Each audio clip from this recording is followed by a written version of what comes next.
to the long run with you, the one and only Piano Man. Piano Man plays better than three-stroke Charlie. Roll tide, roll, say it loud. He don't give a piss about nothing but the tide. Bama blood in his veins, got that crimson pride. F them trees, yeah, we said it out loud. And I love honeybees, now play it proud. We talking football, basketball, big time recruits. If they ballin' in the South, we lacing up the truth. Piano Man plays better than three-stroke Charlie. Tougher than nails, smooth, not sorry. Roll tide, roll, it's in the soul. From Tuscaloosa to the Super Bowl, Wood Piano Man plays better than three-stroke Charlie. Well. Good morning, and good morning to you. Hey, welcome to the long run. It's me, it's Piano Man. And you know what? I'm not going to prolong the time. Today I'm going to bring my co-padre, the other gumbo maker, the chef number 2 in this joint. Is the bishop, forged by the fire himself. Good morning, Bishop. How you doing, my man? Hey, blessed to be alive. Hey, salute to everybody in the chat. It's time to eat some gumbo today. Man, listen, and literally, Bishop, literally now, Piano Man has some gumbo thawing in the kitchen like right now. You ain't right. I've got some gumbo thawing out in the kitchen like as we speak, and so it's all good. It's all good in the hood.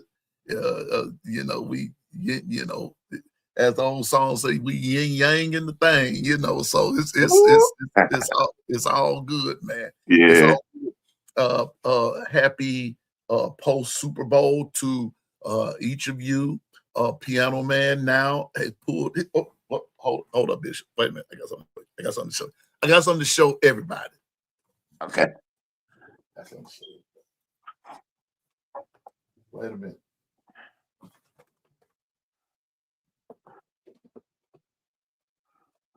Here's my official manual, Bishop.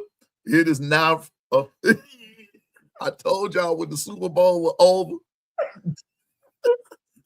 He's official, y'all. Yes, I told y'all when the Super Bowl was over, I was pulling my manual out. I'm not ready. Listen, I'm ready for funerals, weddings, wedding announcements, breakups. All right. Now divorces you on your own. I ain't finna celebrate that one for you, even though I'm divorced myself, but I'm not finna celebrate yours. But anyway, the book is open. I am now available for the next 6 months. All right, man. I am now available for the next 6 months. So now here it is. Here it is now. Now, Bishop, we being quote unquote black ministers, we got to talk in black ministry talk, right? So Here we go. Where is it at?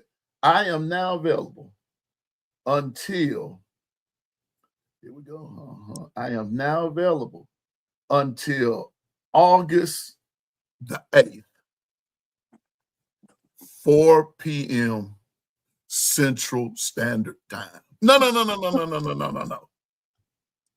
Wow. 3 p.m. Eastern Standard Time. Get him, chat. Get him. I am now available until August the 8th, Eastern Standard Time at 3. That'll be 3 p.m. Eastern Standard Time, 2 p.m. Central Standard Time, and everybody west of me on that Mountain Standard Time and Western Standard Time, you already know what time it is. And if you in another time zone, alias also known as another country, you just strictly on your own, Jack. You just on your own. Well, I don't know what time it is for you out there, but just know this of assuredly that Piano Man is now available for these next 6 months for your wedding announcement, for your for everything, except for a divorce. I'll be there for your breakup and everything, because I just want to be the guy to tell you that I hate to tell you that I told you so, but I told you so, and everything. But I'm gonna have some compassion with it and all that good stuff. So so just know that my book is open. My robe is in the and I put my robe in the cleaners, Bishop, this evening sometime. And Okay. and so the piano man is up and ready. I told y'all, I meant what I said. Right after the Super Bowl, we will open that part of the long run back up. And so now, Bishop, Twister. Good morning, Twister. How you doing? Roll Tide to you, bro. Now, Roll Tide, y'all. Roll Tide, man. what we not gonna Salute, have, salute. what we not gonna do, I will not be doing what's that dude's name? Bad Bunny? Yeah. I'm not gonna do what he did. There will be no marriages on my show. No. There will be no marriages on my show. If I'm going to perform your wedding, I want to be there up close and personal, because I want to see everybody's eyes when everybody's getting married. I want to see the expression on their face. I want to see the piano, the keyboard, the organ. I want to see the orchestra. Bishop, I want to see it all. So there won't be no marriages on the show. Okay, we're not going to have that. No, that's totally unacceptable. But there will be in-person marriage, Now, if you want Bishop to do it, you're gonna have to take that up with the bishop. But if you want piano man to do it, then we gonna do it in person. I'm gonna come to wherever you are, and or everything, or we gonna meet now. I'm gonna let you know up front. In the marriages now, I do ask that question: if there's anybody here.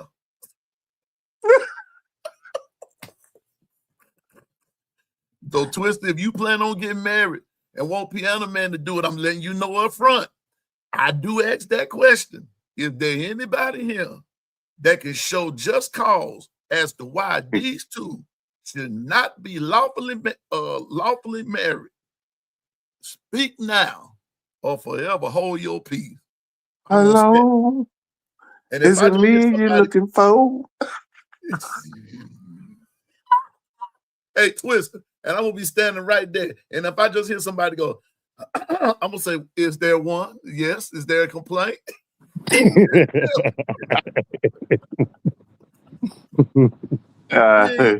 You know.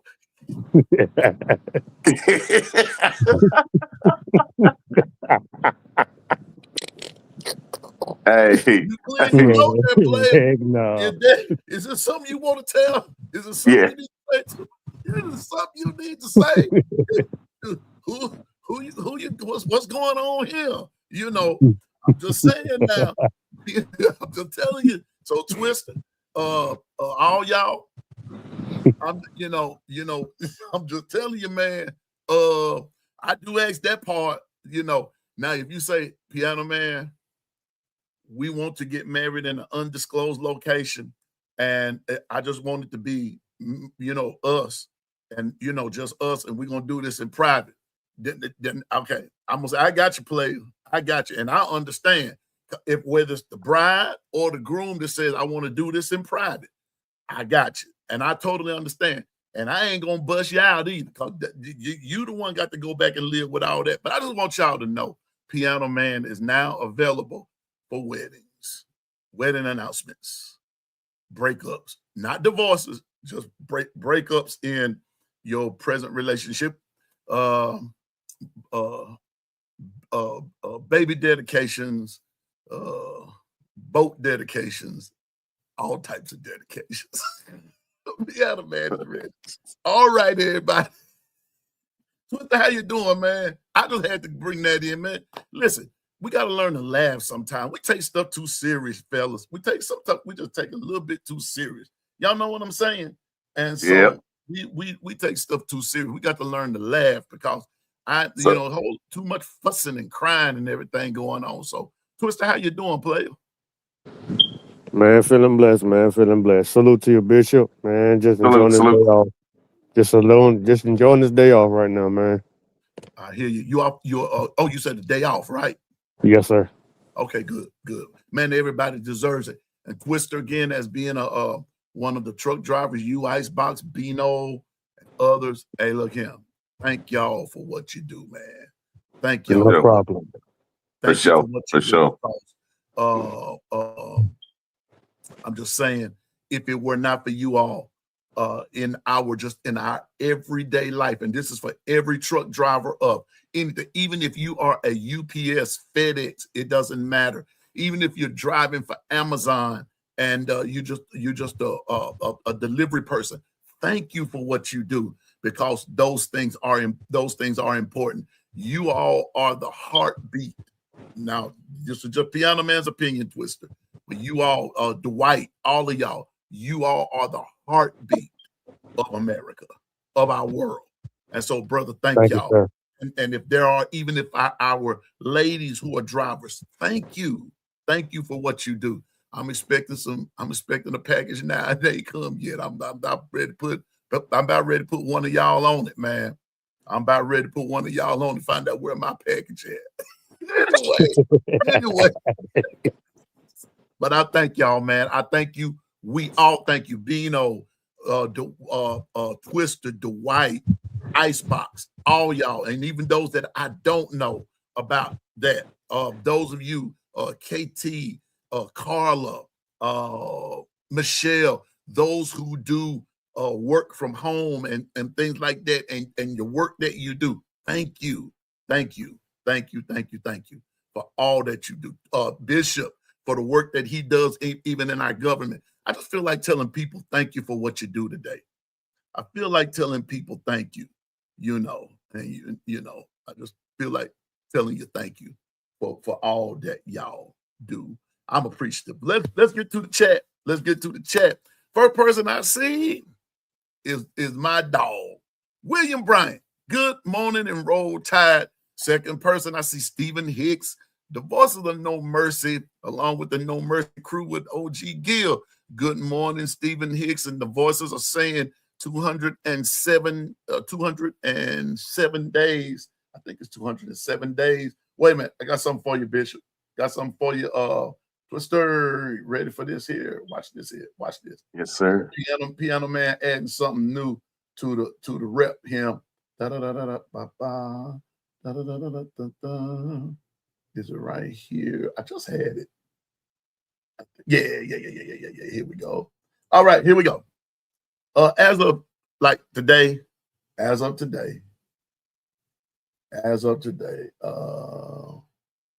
let's go. Okay, here we go. Gotta cut that out here. As of today, we are 207 days away from liftoff. Twister, Bishop, we are 29 weeks and 4 days. We're 6 months and 23 days, and we are 4,969 hours and 298,020 minutes from Alabama's first football game. That's how long we have. That's it.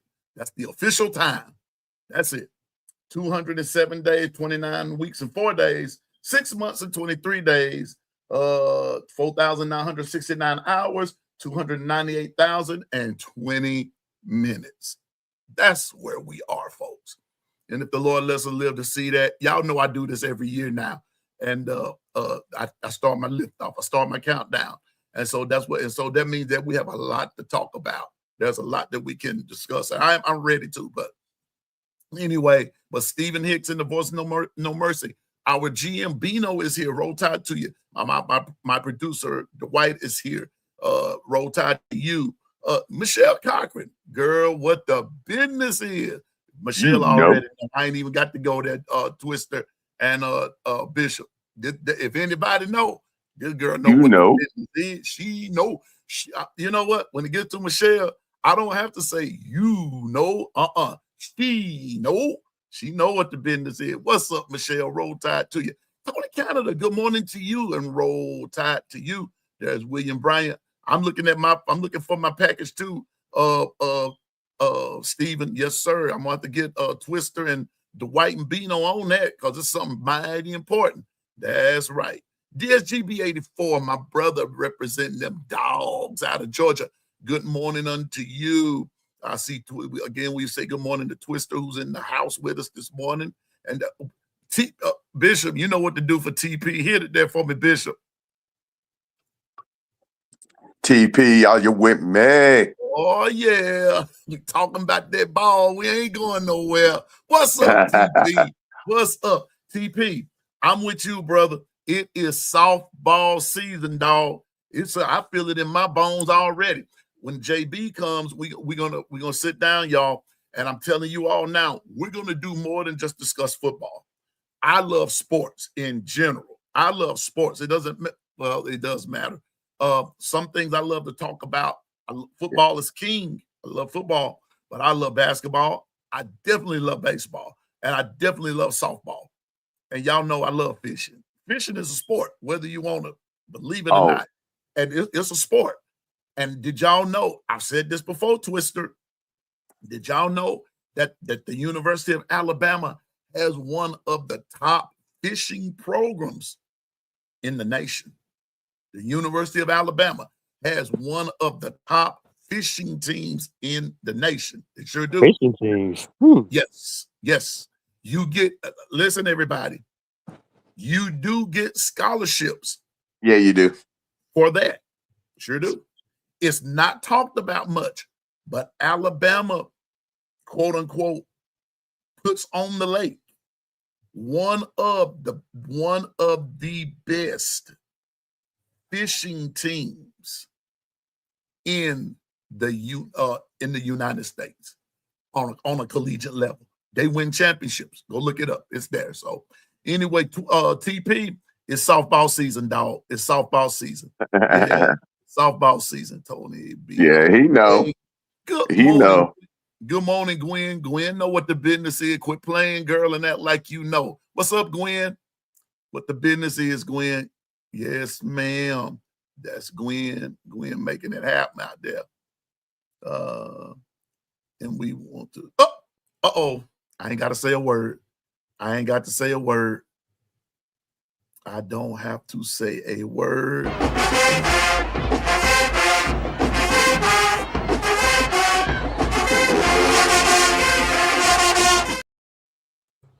Oh my God.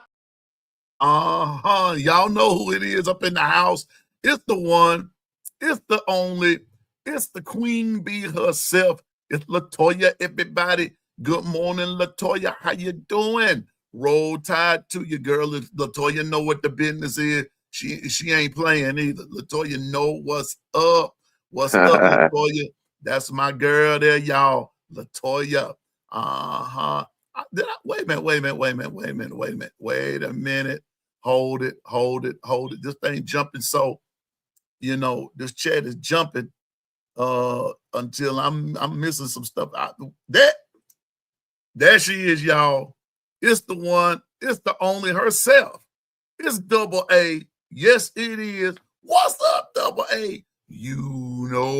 That's Double A, y'all. In the house. Double A is in the house. What's up, Double A? Girl, quit playing and act like you know what the business is. Quit playing now. Ain't nobody playing with you, Double A. What's up, Frankie K? Good morning to you. What's up with you? What's up in Roll Tide? What's up? I think we've gone all the way to the top here. Now let's get ready to go back down to the bottom of the hill. Let's see who made it through. Yeah, okay, I think we got everybody. Yeah, anyway, y'all, first of all, congratulations to the Seattle Seahawks. Yeah. You did what I thought you was going to do. It was a little closer than I thought it was going to be, but hey, y'all did the doggone thing. And so this morning, congratulations to the Seattle Seahawks. Congratulations to those Bama players who were on both sides. Let me say that. We say congratulations to the Seahawks for winning. That includes those Bama players that are on the Seahawks. But let's also extend congratulations to those Bama players who are on the side of the New England Patriots. Hey, y'all did better than what you what people give you credit for. So with that being said, we're not going to dwell on that too much. One thing I will say, what's his name? Bishop and Twister, Kenneth Walker. That's his name. Yeah. Third. Yeah. I Yes. was hoping that a certain somebody, I'm not going to call their name, but I was hoping that a certain somebody saw that this dude got 135 rushing yards on the Patriots. So let's let that sink in. I believe they got the message. No sense in beating a dead horse to death. The horse is dead, and so we see what the business is. Right. And so let's in this world of I don't like to talk about this much, because this is not by any means trying to make this a political whatever, but I'm just using this Twister as an analogy. Let's make running the football great again. Amen to that. Let's make, yeah, okay. TP, wait a minute. TP, wait a minute. I'm just gonna go ahead and put that up there so I know to say something about that. Okay, there we go. LaToya, you doggone right. And the crazy part about that is, LaToya, Twister, Bishop, about Walker right there, it wasn't like he had 30 carries.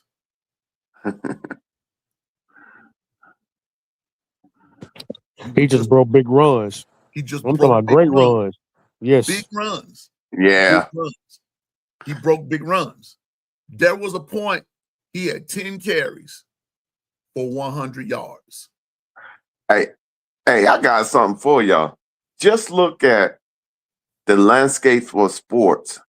You're noticing teams that usually don't make it there are the ones that are being showcased.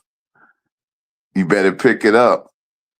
It's a new dispensation. What used to be the same old system is no longer. It's time that, hey, everybody pick up what's putting down. And if you're not doing the fundamentals will expose you. That's it. Fundamentals. When they say, oh, Bishop, just dropped in my spirit. I feel a preach coming on. Reading is fundamental.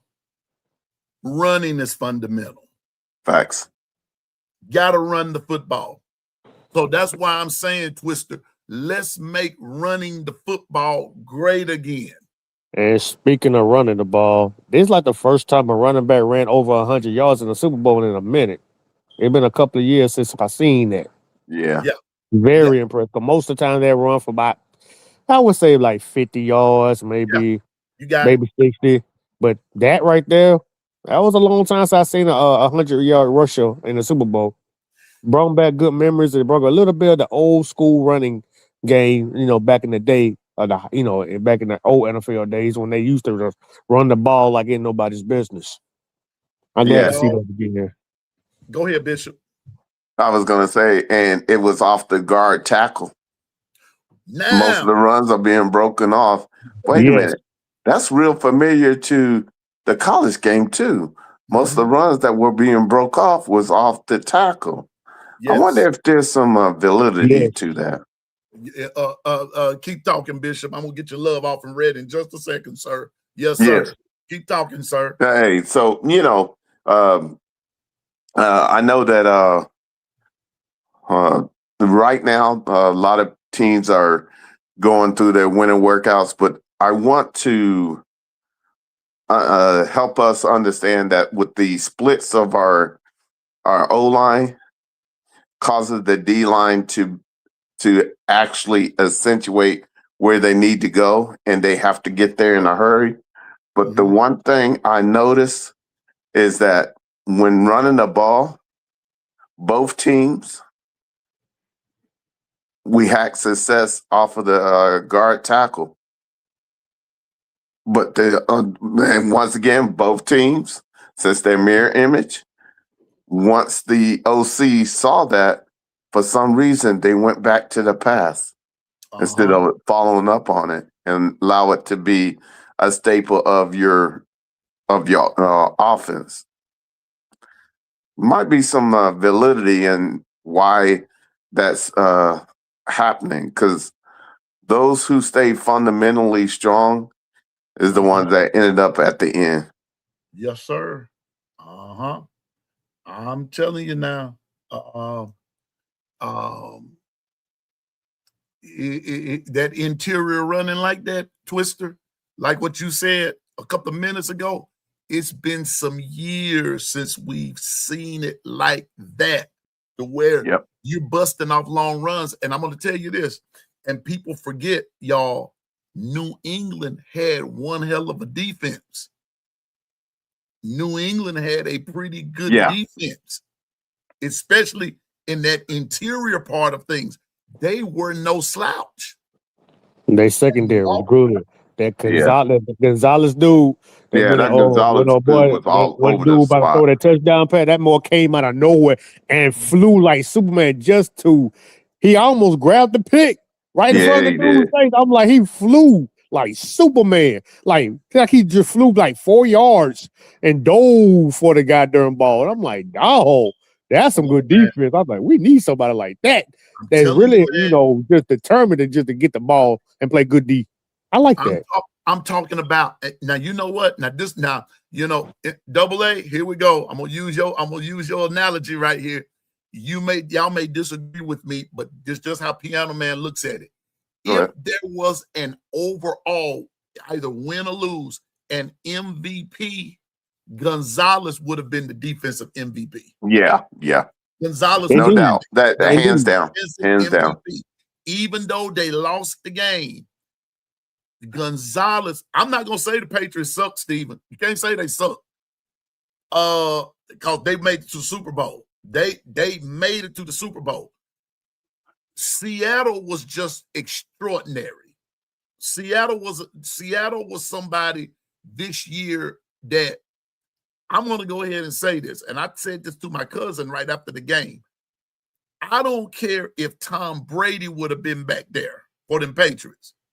Seattle had everybody's number this go real. Now, Brady may have would have made it just a tidbit closer, but New England had no answer for Seattle. But I'm not going to say that New England sucked, because let's put it like this. Gonzalez, whether you want to give him credit or not, he is Twister, Bishop, New England today should be renegotiating his contract. Yeah. They should be negotiating. I'm glad. Thank you for bringing that up, Twister, because Gonzalez saved New England a lot of embarrassment by himself. Yeah. There were 3 times, Bishop and Twister, that Seattle was driving and they were about to put the proverbial nail in the coffin. Gonzalez said, no. Bam. That play Twister talking about, Gonzalez wasn't even in sight. No. That one play Twister's talking about, Gonzalez wasn't even in sight. And Gonzalez came from the opposite side of the field and broke that pass up. And Twister said it, he almost intercepted it.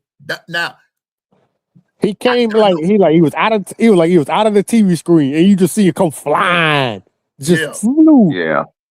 He maybe try to do a breakup, a pass breakup, or a pick. Like he was going for a pick, but still it was a pass breakup. And I'm talking about the dude was finna to score a touchdown. If that man wasn't there, that was a touchdown. Yeah, that was touchdown. And brothers, let me say this. He did that 2 more times. Yeah, he did. Yeah. It just keep throwing. Daughter keep throwing the ball in his direction. I'm like, what are you doing? He threw it to another receiver. He was right there. I'm like, dude, it's a couple of times that dude could have picked it off. He said, like I said, man, Donald better be thanking his lucky stars that Morris didn't get intercepted, because it was like a couple of times that could have been picked off. Yep. Yeah. And it was like, God, and he kept doing it. I'm like, come on, bro. I'm like, get away from that dude. Yeah. He's on somebody that that he gonna get picked off. Why you keep throwing it to him? Like you trying to challenge the dude. You like he was challenging him and he was beating you every chance you get. That's why I'm glad he went off of him and went to somebody else. That tight end number 88 did pretty good too for the Seahawks. You got it, man. Yeah, but that's just me though. I'm just saying. But no. You right, bro. You right. You're right. Yeah, no doubt. No doubt on that. Hey, good morning, Diane. Good morning. Good But morning. what I wanted to bring everybody's attention, if you notice though, with Seattle, even if they got 1 or 2 yards, they stayed after it. And then the next thing you know, Kenneth Walker III was breaking off a big one. Sometimes you got to understand there's going to be 1 or 2 yards and on it just before you break it. You got to be willing to go through that process. And I saw a team that took control of the possessions by running the ball. That's how they shortened up the game, and every time they had a chance to score, they made sure they made their mark. And Bishop, I'm gonna say this too. Everybody know. Remember the Seahawks back in the day, the Legion of Boom. Everybody known for that secondary. That Yeah, Seahawks defense is not known for their secondary. Their whole defense, like from the front seven all the way to the whole defense, played lights out. yeah, Josh they did. Jones out there breaking up passes. Josh Jones out there doing his thing. Jerry Reed was out there, putting pressure on the quarterback. He didn't get no sack, but he was pushing the O-line back to enough to get the other on D lineman out there to get to the quarterback. Because they had 2 guards jumping hill, opening up for the other linebackers or a nose guard or whoever, or a DN to go out there to go get them. So the whole defense in general, everybody just known for the Legion of Boom or the secondary. No, that whole defense dominated. That defense did not let up. That poor quarterback didn't know what to do, Mr. Mays. Thank you for coming to that Super Bowl, bro. You've been hitting the dirt all game. You threw some good passes, but they made Joe Knight miserable. I don't know how many times that man hit the dirt that game, bro. I'll tell you. I'm telling you, man. That defense was nasty. That Seahawks defense was, and they played it to their strengths. Yeah. Yeah, they played, man. And who was the Hall cat? That man dominated. That linebacker. Yeah. I think he was a former. They say he was a former Auburn Tiger. But anyway, that man got to that quarterback probably about 2 or 3 times. Shoot, Drake May was sacked 6 times. And I think about 3 times that Hall guy got to him. That dude was like, they could not block him for nothing. I'm just telling you, man. And you know why they did that? Because they are strategic film study. That when you get that type of flow and you're able to get through like that, they picked up on enough keys through film study to pick out the moments and notarize the formation. So when they shoot the gap, they'll know they'll come clean. Yeah. And Bishop and Piano Man, they did it with 4 on, the 4. They brought in 4 defensive ends, defensive tackles, defensive linemen. They brought in 4. They didn't bring a blitz. They did a corner blitz. That's how old boy got sacked. I think it was Witherspoon came in and got the sack. Right. But they just brought 4. They didn't bring the house. They still got to the quarterback with just 4 guys. 4 guys. That's just crazy. That defense that good. But it goes back to like what Bishop was saying, Twister, and that's what you're saying too. And yeah, you're exactly right.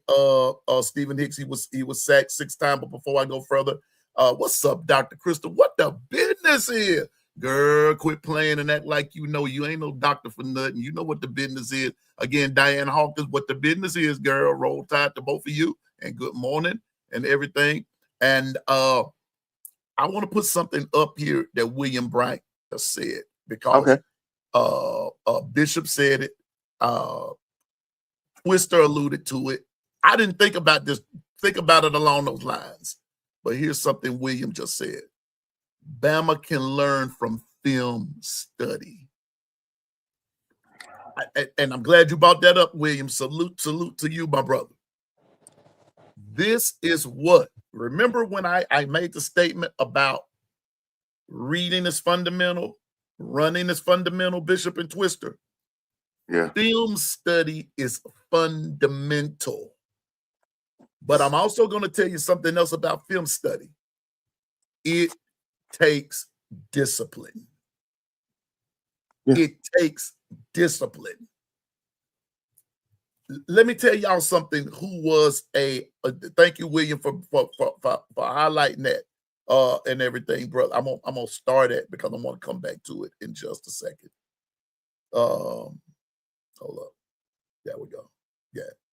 I want to take this time out to highlight something about film study of someone who did not play football.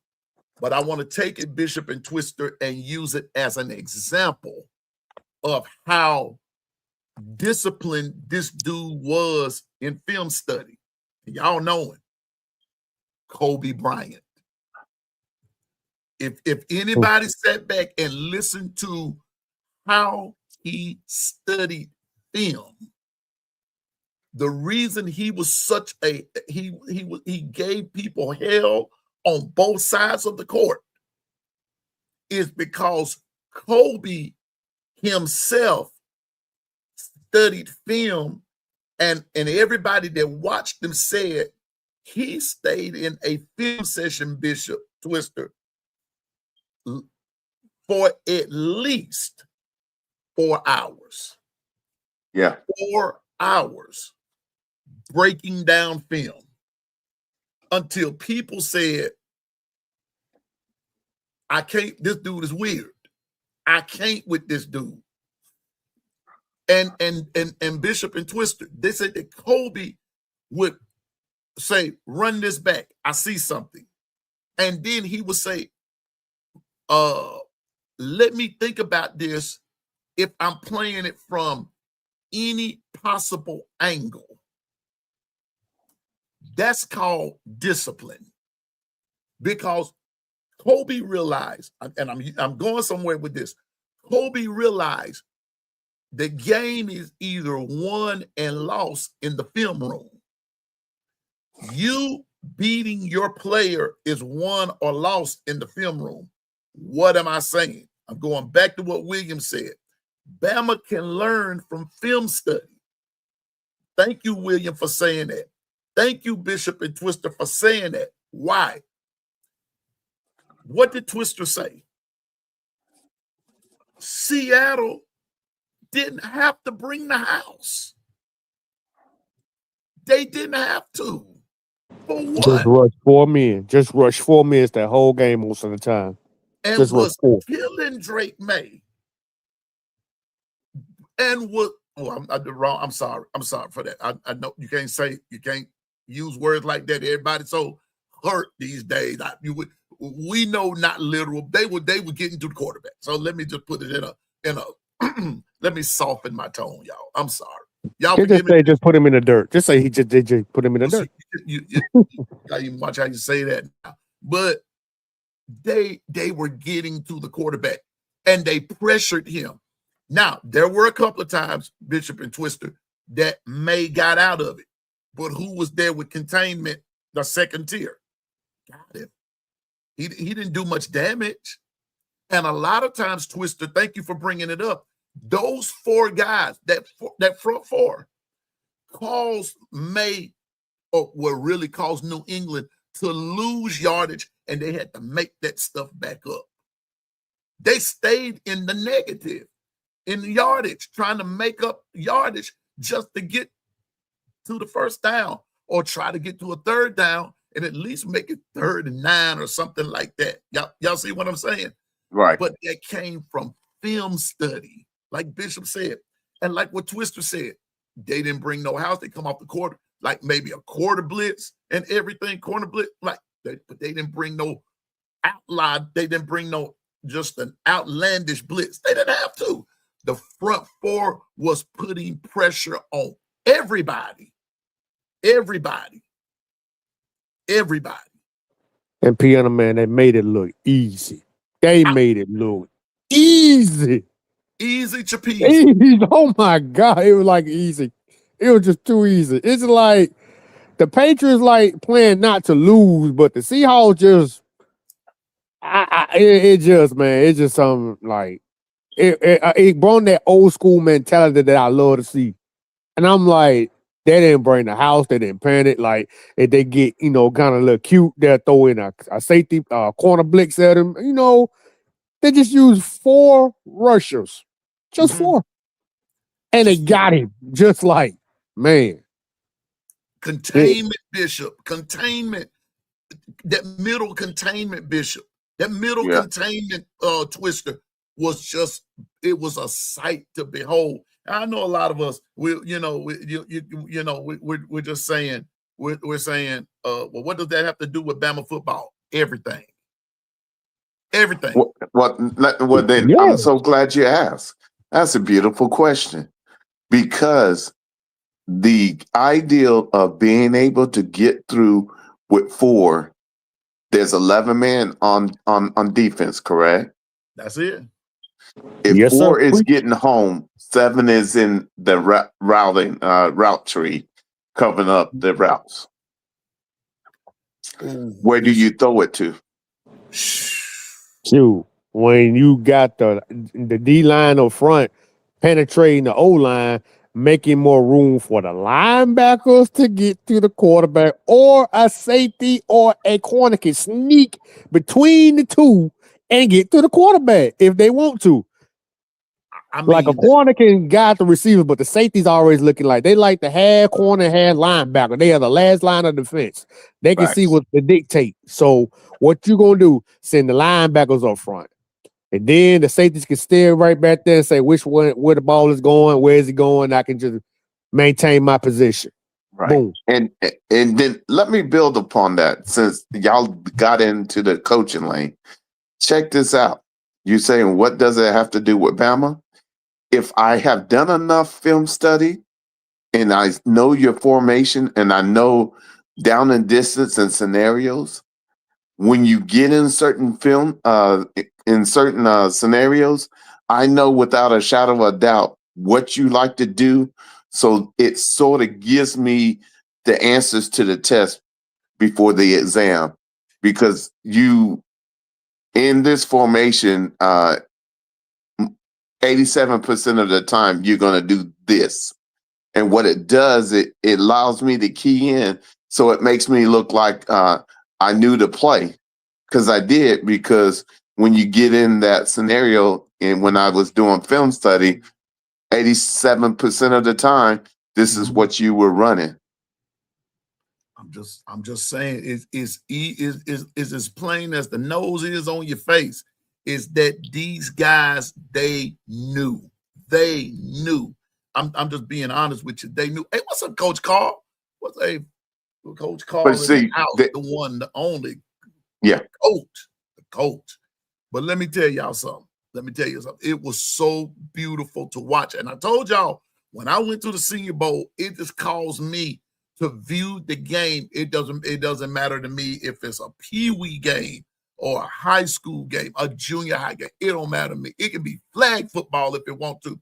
I'm looking at some things from a different perspective now. And this is why I'm not just going to just be beating people across the head about this, that, and the third, because Twister and Bishop, there's more to this thing than meets the eye. And we can all sit up there and say, they're not playing good, they're not doing this. But have you ever stopped and asked why? Just like they're not playing good, when they are playing good, have you ever stopped and asked the reason why? Why are they playing so good? What's the cause of it? Why? And Sunday night, I saw why. You know what, Bishop and Twitter, I'm gonna put it to you like this, just from Piano Man's perspective. I saw why Seattle was playing so good was the reason New England was playing so bad. Seattle's playing good. Seattle. Let me use Coach Saban's line right here. Right here.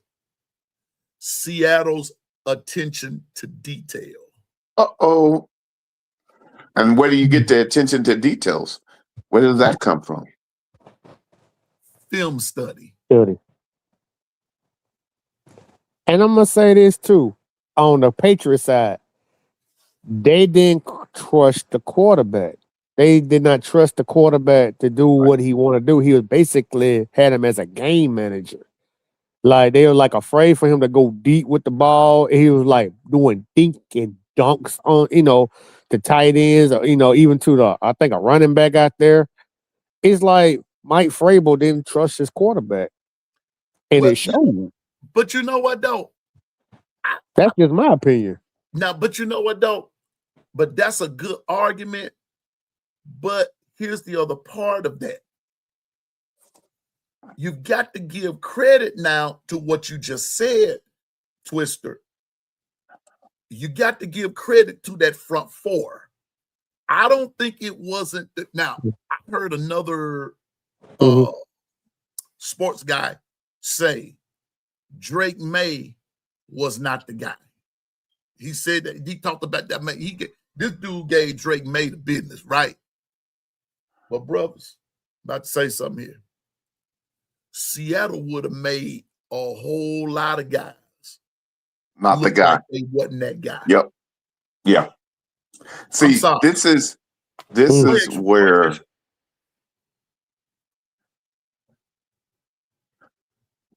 where a lot of times a lot of people miss the nuances. Well, how could they be that? How could they be so on top of their game? Because understand, they paid attention, and when you have scouting reports and certain things are tendency versus just nuances, Tennessee tend to clue you in, and if you don't make adjustments to those tendencies, then they become the facts. And when you're dealing with facts, you can't change it because you already put in too much film out there to know that, hey, every time you're in this formation, this is what they run. Mm-hmm. I've said this before, Bishop and Twister. We humans are creatures of habit. We're creatures of habit. Yes. We really are. We're animals. We're animals. We're creatures of habit. And it works the same way even in sports. That's what Bishop is saying. When you get in a particular formation, this is coming. A lot of times we don't pay any attention to the formation. We don't pay attention to the formation. And within those formations, sometimes lie other plays. Within that formation, sometimes lie a lot of different stuff. But we know what Bishop is saying. But for the foundational measure of things, we know that this is coming. If you pay attention to detail, that's all Coach Saban used to say. The team that pays attention to detail will be the team that wins the game. It don't matter if it's by 1 or 100. They paid attention to detail. Thank you, Coach Saban, for reminding us of that you've got to pay attention to what Bishop just said, the different nuances of the game.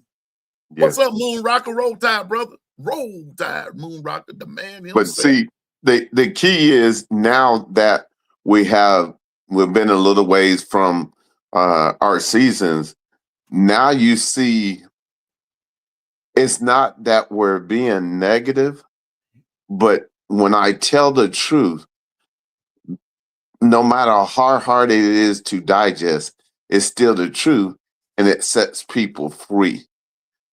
And see, when you're doing film study, the film study ain't gonna lie. It gonna tell you the truth every time. It's undefeated.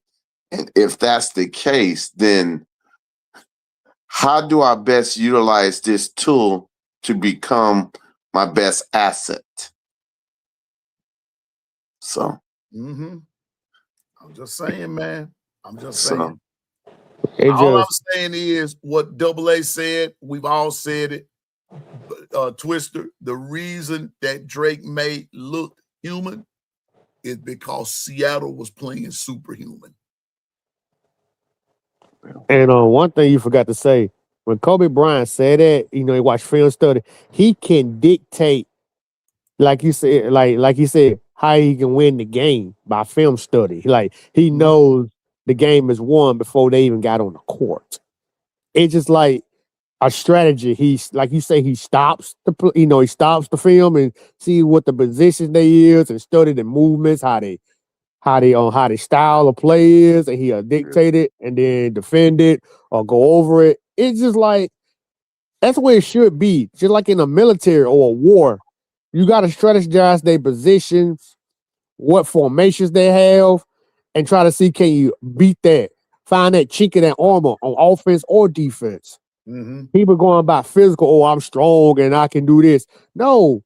Why you think fighters that can beat up, small fighters can beat up larger fighters because they can find a weakness of their armor and bring them down to their size. Talk about People it, don't Twister. Yeah, people man. don't say that crowd. I'm like, oh, I'm a big guy. I'm strong. Nah, bro. You gotta have technique. It's a strategy. You gotta find a weakness. If he got a little weakness, like our animal, if you see a wound, like a lion or a wolf, see a wounded animal, they're going after that injury. It's just like a chink in the armor, and they find it, they're gonna exploit it, and that's how they're gonna take them down. It's not like strength on strength. It's you gotta use strategy and you gotta use your brain. Yeah. People thinking about strength and I gotta take him out by my muscles and my physical. You gotta use your brain. God gave us 5 senses, sometimes maybe 6. You The gotta think. sixth one is called common. Exactly. So that's how it be. So yeah, Kobe, Michael Jordan, all those guys who be reading field study and all the greats, they looking to find a chink in an armor and exploit it. And then when they get exploited, it can make the wound bigger and it can bring the beast down. and see what that does, and I want our chat to understand what that does is now it's just like a good running game. I get to dictate what you do because I'm in your head because I'm in your playbook, and I know I'm giving you the source. Like you're double thinking things because you know that I know the play, and I'm calling out the different formations and telling them, hey, watch it. It's coming around your end because you have gave out enough of the actual information on your game film. And so with that said, a lot of times Bama and Oklahoma, they didn't pay enough attention to the details. And they didn't trust their film study because the film study kept telling them, hey, you guys are pretty good when you run out off the guard tackle. You've been getting a lot of yardage, but for whatever reason, when you go away from it, you go back to the pass. You're missing one of your key arsenals in your toolbox. That's it. That's it. I'm just saying, man. Y'all putting that real Louisiana and that Zataran in that gumbo for now. Show enough now. And but I left Coach Carl's statement up there. Coach Carl, I want you to know something, bro. Bro, I'm gonna preach this here. I'm gonna talk about this alignment and assignment. Yes, sir. Details in the film room. Film is key. Why you sitting around? Look here. Now, I'm gonna put it to you this way, because I had a couple of notes that I was jotting down. Go ahead. And I'm gonna say this. Where's Stephen Hicks at? Stephen Hicks, front and center. You and the voices of No Mercy, front and center, sir. Front and center, Stephen Hicks. A lot of times, Stephen say stuff, and I kind of have to correct him. But there's one thing Stephen says that I don't correct him on, and it's a wonder he hadn't put it up in here today. And y'all know what it is. When you're talking about alignment and assignment, and film is key, and Bishop is talking about going out, and Twister's talking about going out and executing those things that you saw in the film study, and you know this is your assignment. Stephen Hicks always say, impose your will. Amen to that. Them quit. Man, y'all gonna make Stephen Hicks, y'all gonna make me preach up in here. Make they behinds quit. But you can only do it when you understand the assignment and you understand the alignment of the assignment. But the only way you're going to understand what the assignment is, come on, you got to get in the film room. That goes for everybody. Listen, whether you start or not, you got to know the assignment, because help me, Bishop, in any battle, there will be some injuries. In anything comes injuries. And then that's when the next man up has to come. Now, what in the world you want the coach to put you in there for, and you out there looking like howdy doody? Come on now. You don't know the alignment because you never took the time to come to film study to understand the assignment. You don't know where you're going. You don't know what you're doing. And your what's the word I want to use? Your ineptness causes the rest of the team to suffer. And that's let me on offense, and that's on defense. Thank you, Coach Carl. Alignment and assignment. Details in the film room. The detail. What do Coach Sean say? The proof is in the truth details. Is in the detail. Thank you, Coach. I'm just saying. You're good. That's good. And I'm like, let me say that. Let me put my little salt in this. That's why I like, man, anybody, even though you're not starting or you may be third string, you still got to read film study and go learn the positions and what you need to be to adapt to your position. Like, if you see something, you got to study it, because one day your name going to get called, and you got to be ready for your assignments, whoever, what position you is on the field. When the coach puts you at, you're supposed to learn it. Because you're not started, don't mean you're sorry. You got to be prepared for anything. It don't matter. You got to read. It ain't just the starters need to read the film. It's the whole team. You got to know you got to learn the technique and the style of play. You know, you got to strategize everything. Don't just sit there and eat hot dogs and wonder I ain't going to be on the field. Yes, you are. Sooner or later.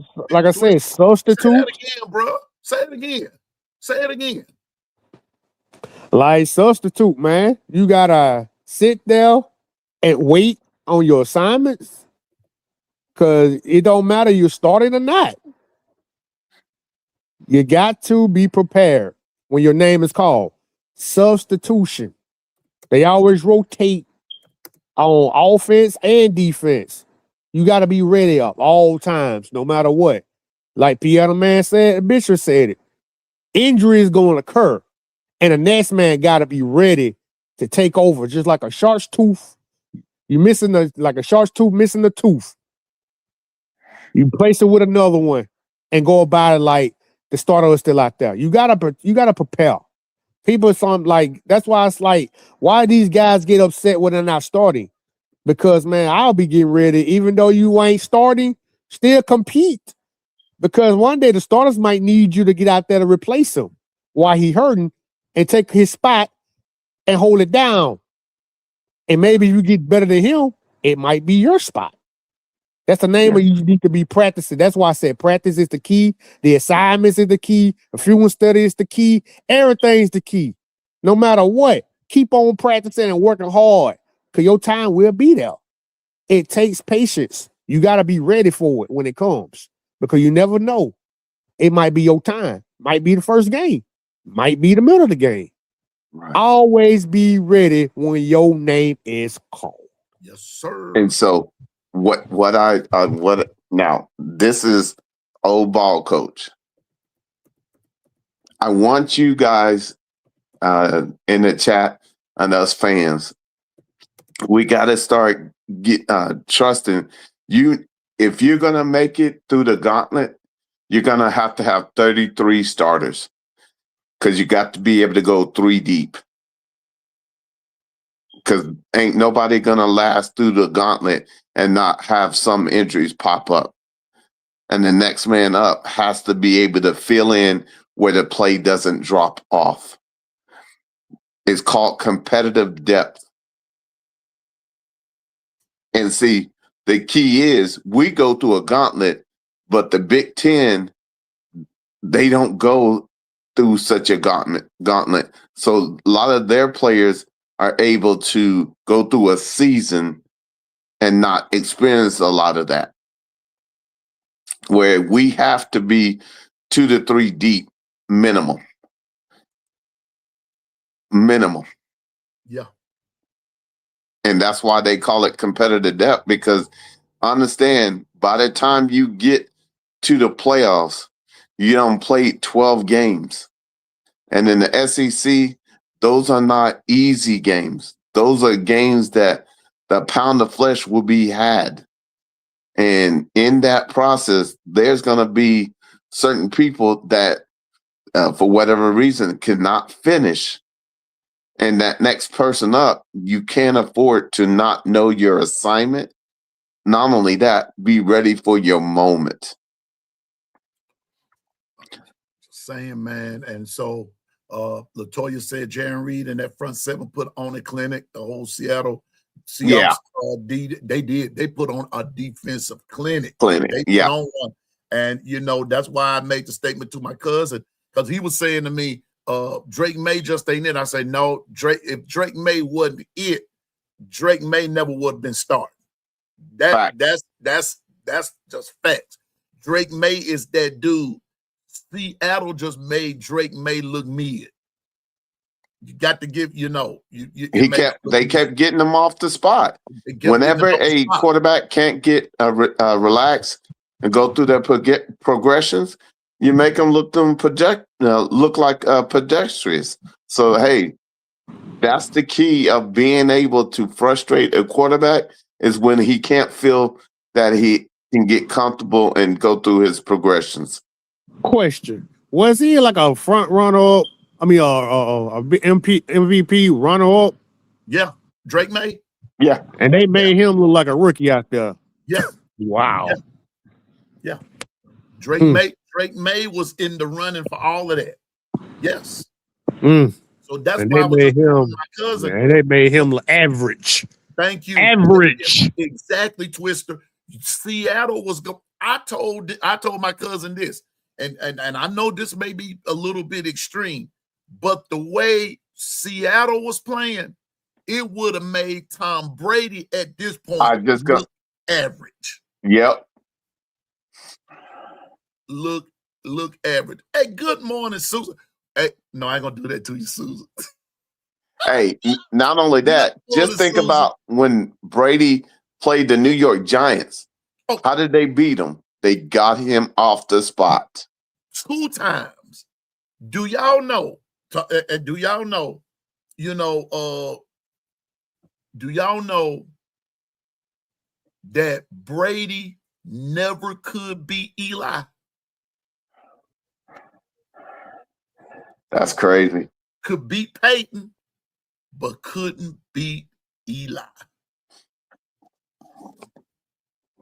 Couldn't beat him.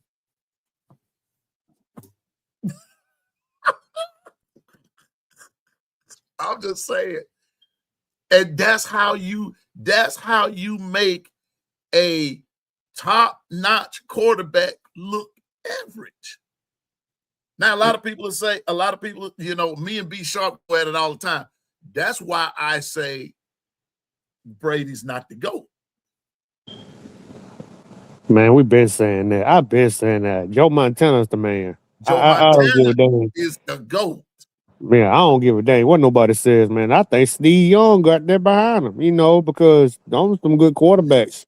And you know what? And you know what? Like I said, now just Piano Man's opinion. If you're looking at how many times a quarterback went to the Super Bowl and everything, I give you that part. Because Brady did his thing. But there were 3 teams Brady didn't beat. He didn't beat Eli twice, and a good old dude by the name of Nick Foles got him.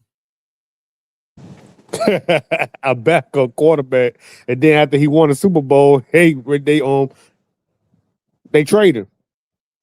Exactly. But and then on that, what's up, Gary? Gary, when it's time to talk about that, we will. I'm gonna wait. I have a set time to talk about what I saw you in the chat there. I have a set time to talk about that. And talk about what? Quarterback battle at Alabama. It's not time. Yeah. It's not time. It's not time to talk about it. It's not time. But hold up a minute. Hey, Twister, Twister, did you pick up what I was putting down on Friday's show? No, I was working, man. I didn't catch none of that. I'm sorry. Oh, man. We're going to talk about that again. We're going to come back with finances again. Okay. We want you to hear that. And we want everybody to hear it, because here's the catch. And today I'm taking the time out to because we're in that dead part of college football right about now. And then the next, let's see, this is February. I think the fourth quarter program for Bama is in the next few days, I think, and you'll begin to hear more about it. And then as they get ready to open spring drills, then I'm going to begin to talk about this quarterback battle. I'm not going to talk about it right now because I have a reason for not talking about it right now. Yeah. I have a reason for not talking about it. Stick to your guns. Stick to your guns. So I got to stick to my guns. I have a reason. And Gary, I'll let you know what I'm sticking to my guns about. I'm watching something. I'm paying. You know how Piano Man does it. I do pay attention. Contrary to popular belief, Piano Man pays attention to everything. I just don't say nothing all the time. That's called being smart. Because sometimes we run our mouths and some things don't turn out the way it be. You got egg and glue and everything else on your face when all you needed to do was just be quiet. Okay? So with that being said, we got a set time. We're going to talk about it, Gary. I promise you that it. Let's put it this way, Gary. That particular subject, that's a pot of gumbo. It's kind of simmering right about now, bro. But it's just some things you got to look at, and a lot of people not paying attention to it. That's why I be telling you all, get on these sites, get on these other Bama sites, and start reading and hearing for yourself. So anyway, but Gary, I got you, bro. I got you, player. I got you. But this morning I want to kind of dedicate some things to the NFL, because football, as we know it, is basically over. It's the dead season. But for a sportsman, it's never dead, because we love sports, right? But I want to show you all something this morning, because the subject, because with college football the way that it is, and pro football, Bishop and Twister, the way that it is, there is this subject called free agency. Free agency. Y'all, guess who is an unrestricted free agent? Stephen Hitch, you're gonna enjoy this. I don't know. You're gonna enjoy this, but I gotta hear this. The MVP of the Super Bowl is an unrestricted free agent. Kenneth Walker III. Yes, sir. The running back? Wow. Yes. I was up late last night I was actually looking at something else. Hold up. I was actually looking at something else. And what's up, Coach? Roll Tide to you, Coach. Good morning. Coach Carl in the house. Coach Carl in the house, y'all. I was actually looking at something else, Bishop. Yeah. Something that Gary was sort of alluding to, but just on a different order. And I ran across the free agency market. Kenneth Walker III of the Seattle Seahawks, the MVP, is an unrestricted free agent. He just made him some Gouda. Coach Carl, talk about that for a minute. How important is that, Coach? Is it there? Coach Carl. He's a temporary free agent. We can't hear you, Coach. Talk a little louder, bro. You're real faint. Your icon is showing, but you're real faint. Well, there you go. We hear you, no doubt. Go ahead. Okay. He a temporary free agent. Uh-oh. I guess that means somebody gonna wind up snatching him up. That's all that means. He left himself unrestricted because he gambled on himself this year. So that's why he didn't sign the deal. He had to sign the deal before the season start. He probably would have came up with less money. He gambled on himself. They went to the Super Bowl. They won the Super Bowl. You get the MVP.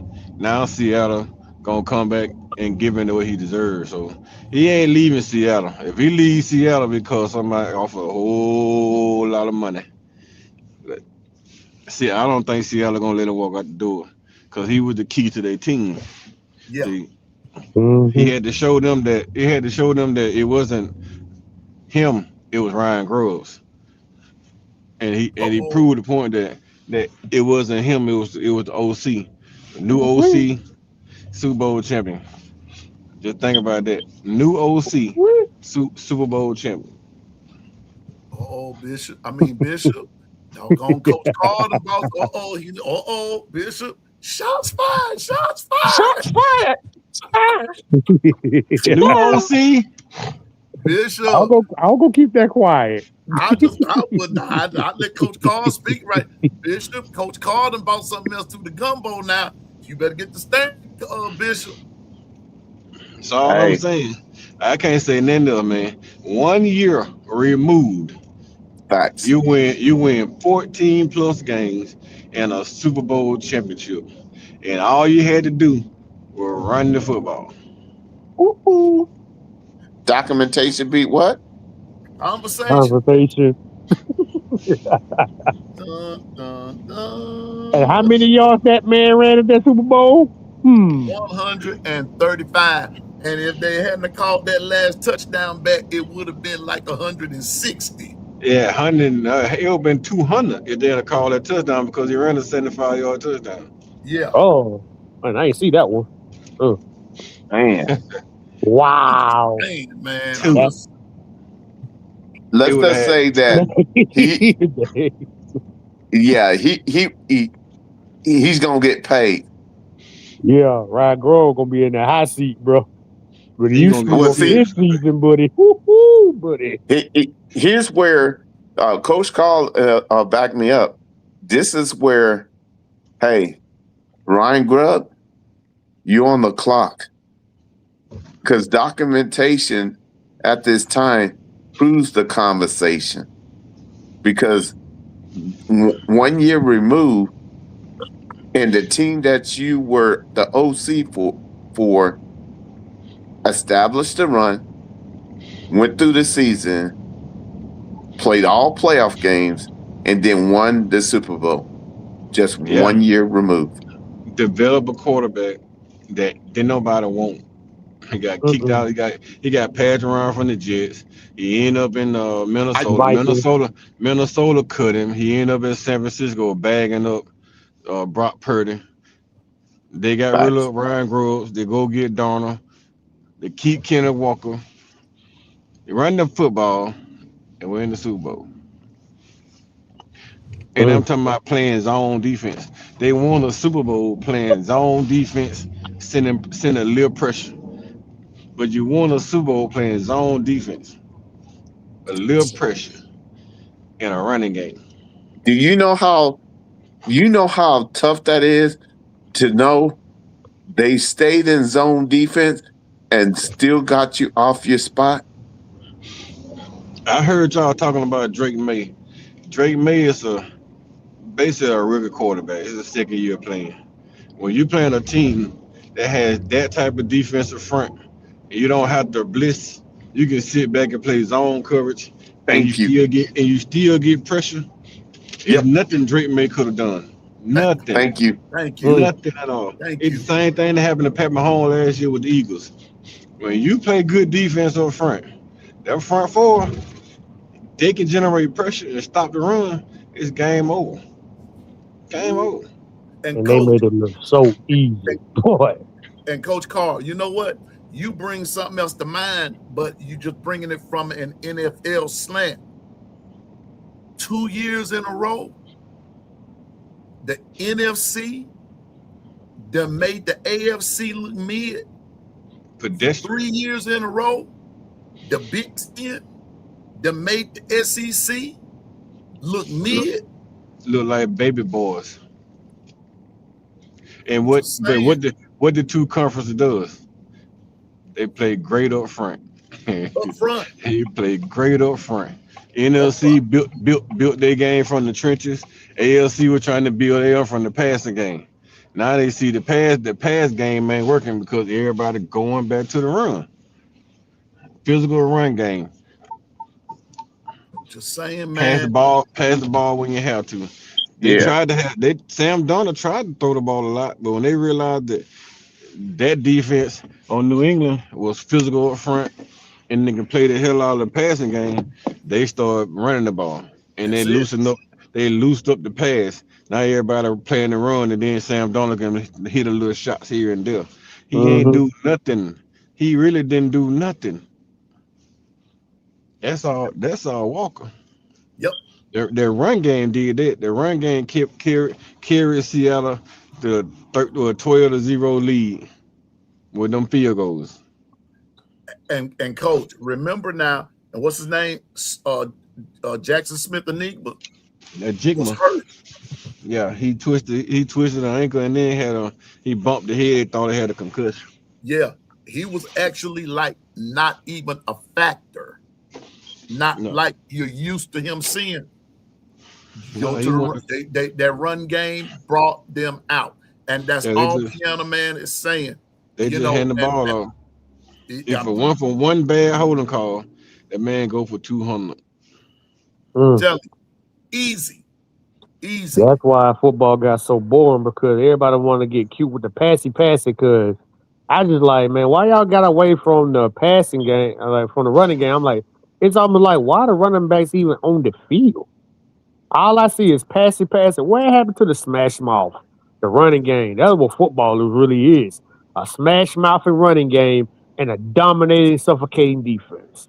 All that passing stuff, it look cute on paper, the stats all beautiful. Okay, MVP, la la la la la. But what happened to the smash mouth, and what happened to the physicality of the You running want game? you want to know what happened to the dog?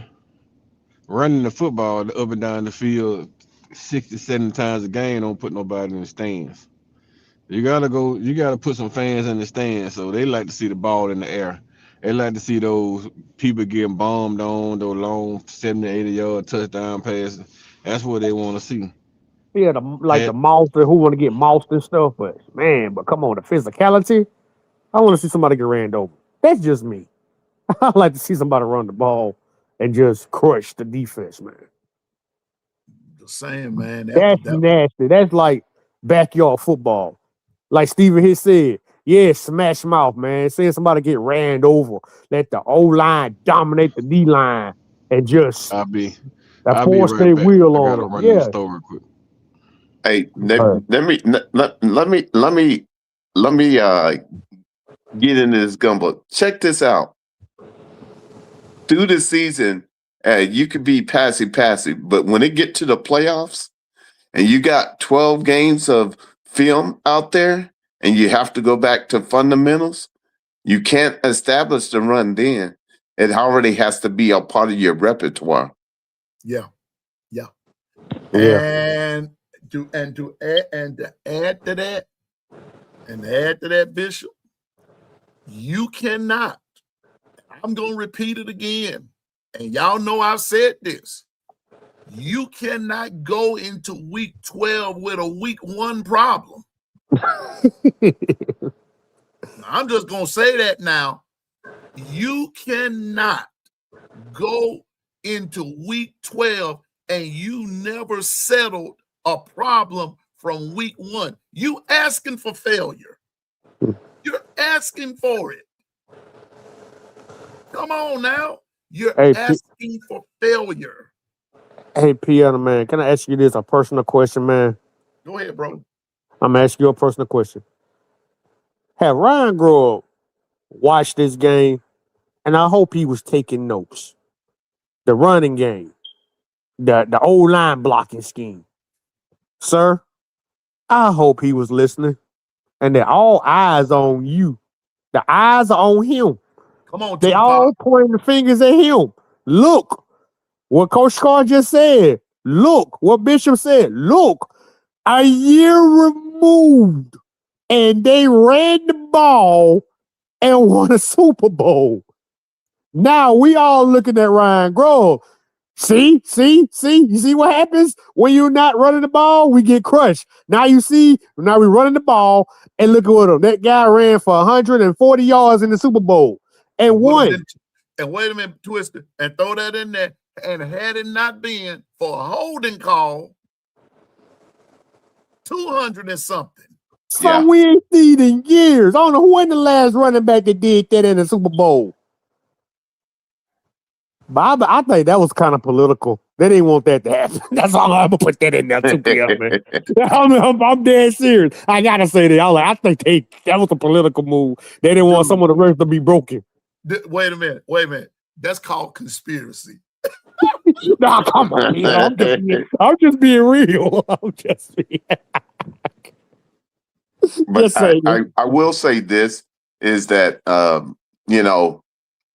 I hope that if nothing else, after this season for both college and the NFL,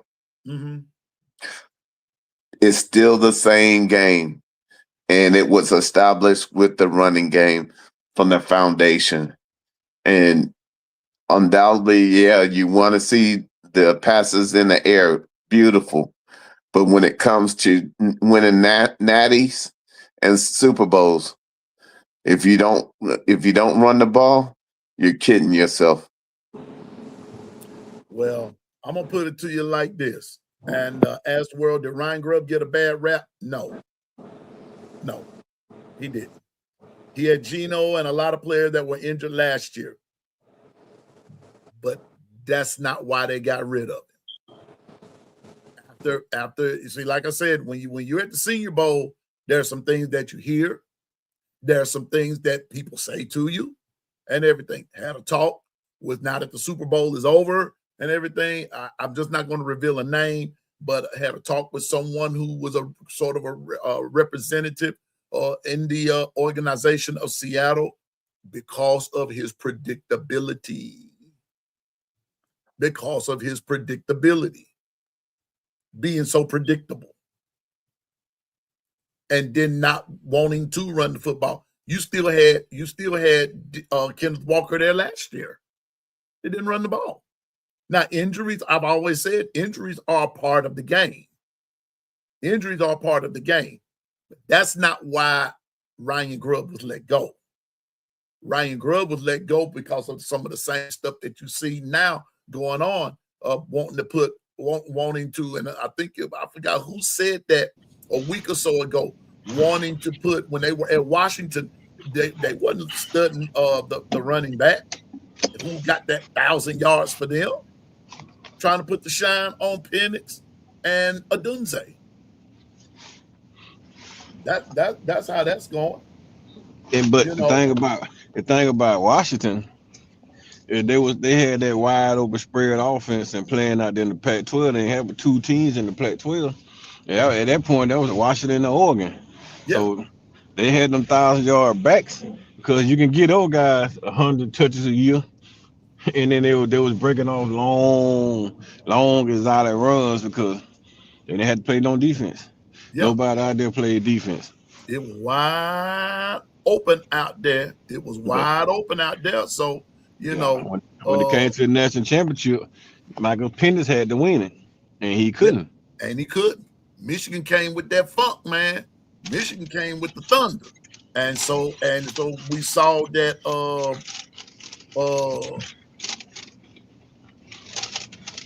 you know what, Bama Hater? What's up, Bama Hater? Good to see you. Now, Bama Hater, anyway, wait, let me start this. Oh, here we go. Just say Miami fan, because I'm tired of saying Bama Hater. He just said Miami fan. I know it.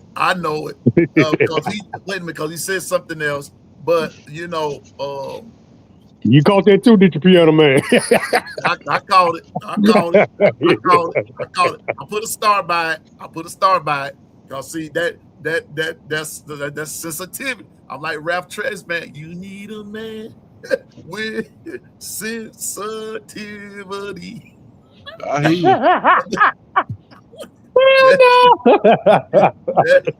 That's a sensitive subject, Bama Hater, and you know this, man. But I'm telling you, Ryan Grubb did not get the bad rap. No, he did not. He did not. I'll tell you this much. He found something out. That style of play don't consistently work. Not in a power-based conference where people begin to play power football, especially on defense. They coming with it. They coming with it.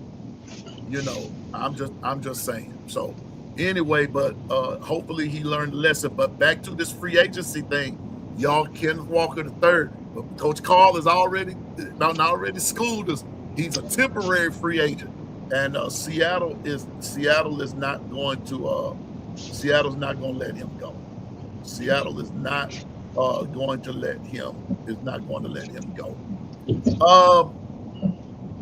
Another thing I wanted, now let me see. Let me look at the ones I started right quick. Okay, we addressed Bama can learn from film study. We addressed alignment and assignment. You know. Oh, wait a minute. Let me get out of here. Let me go back to live.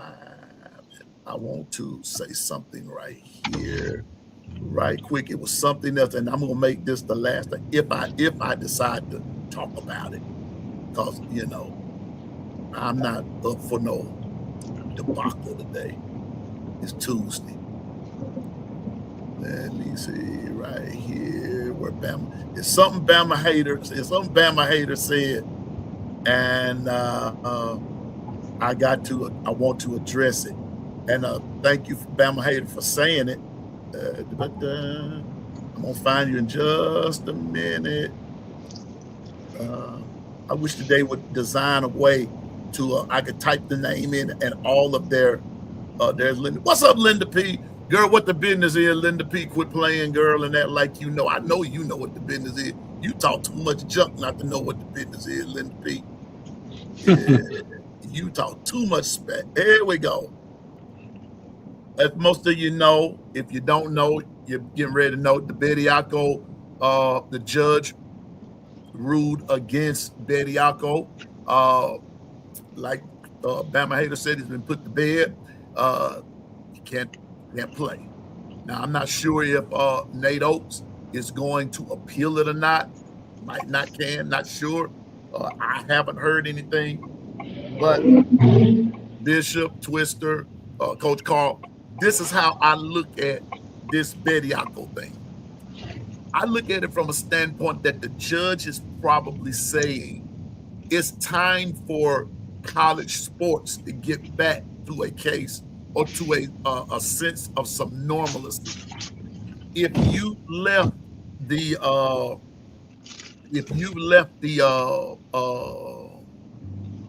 college and you went for the draft, I think that the judge is saying that's it for you. That's it for you. Talking about eligibility and this, that, and the third, those are all from, I'm just saying, I believe this is what the judge is saying. These are all technicalities. And I believe that this judge sort of removed the technicalities and just said, no, you're out of here. And sooner or later, for right now, it just so happened to be Alabama. But I believe that sooner or later, that this type of attitude is going to happen all over the place.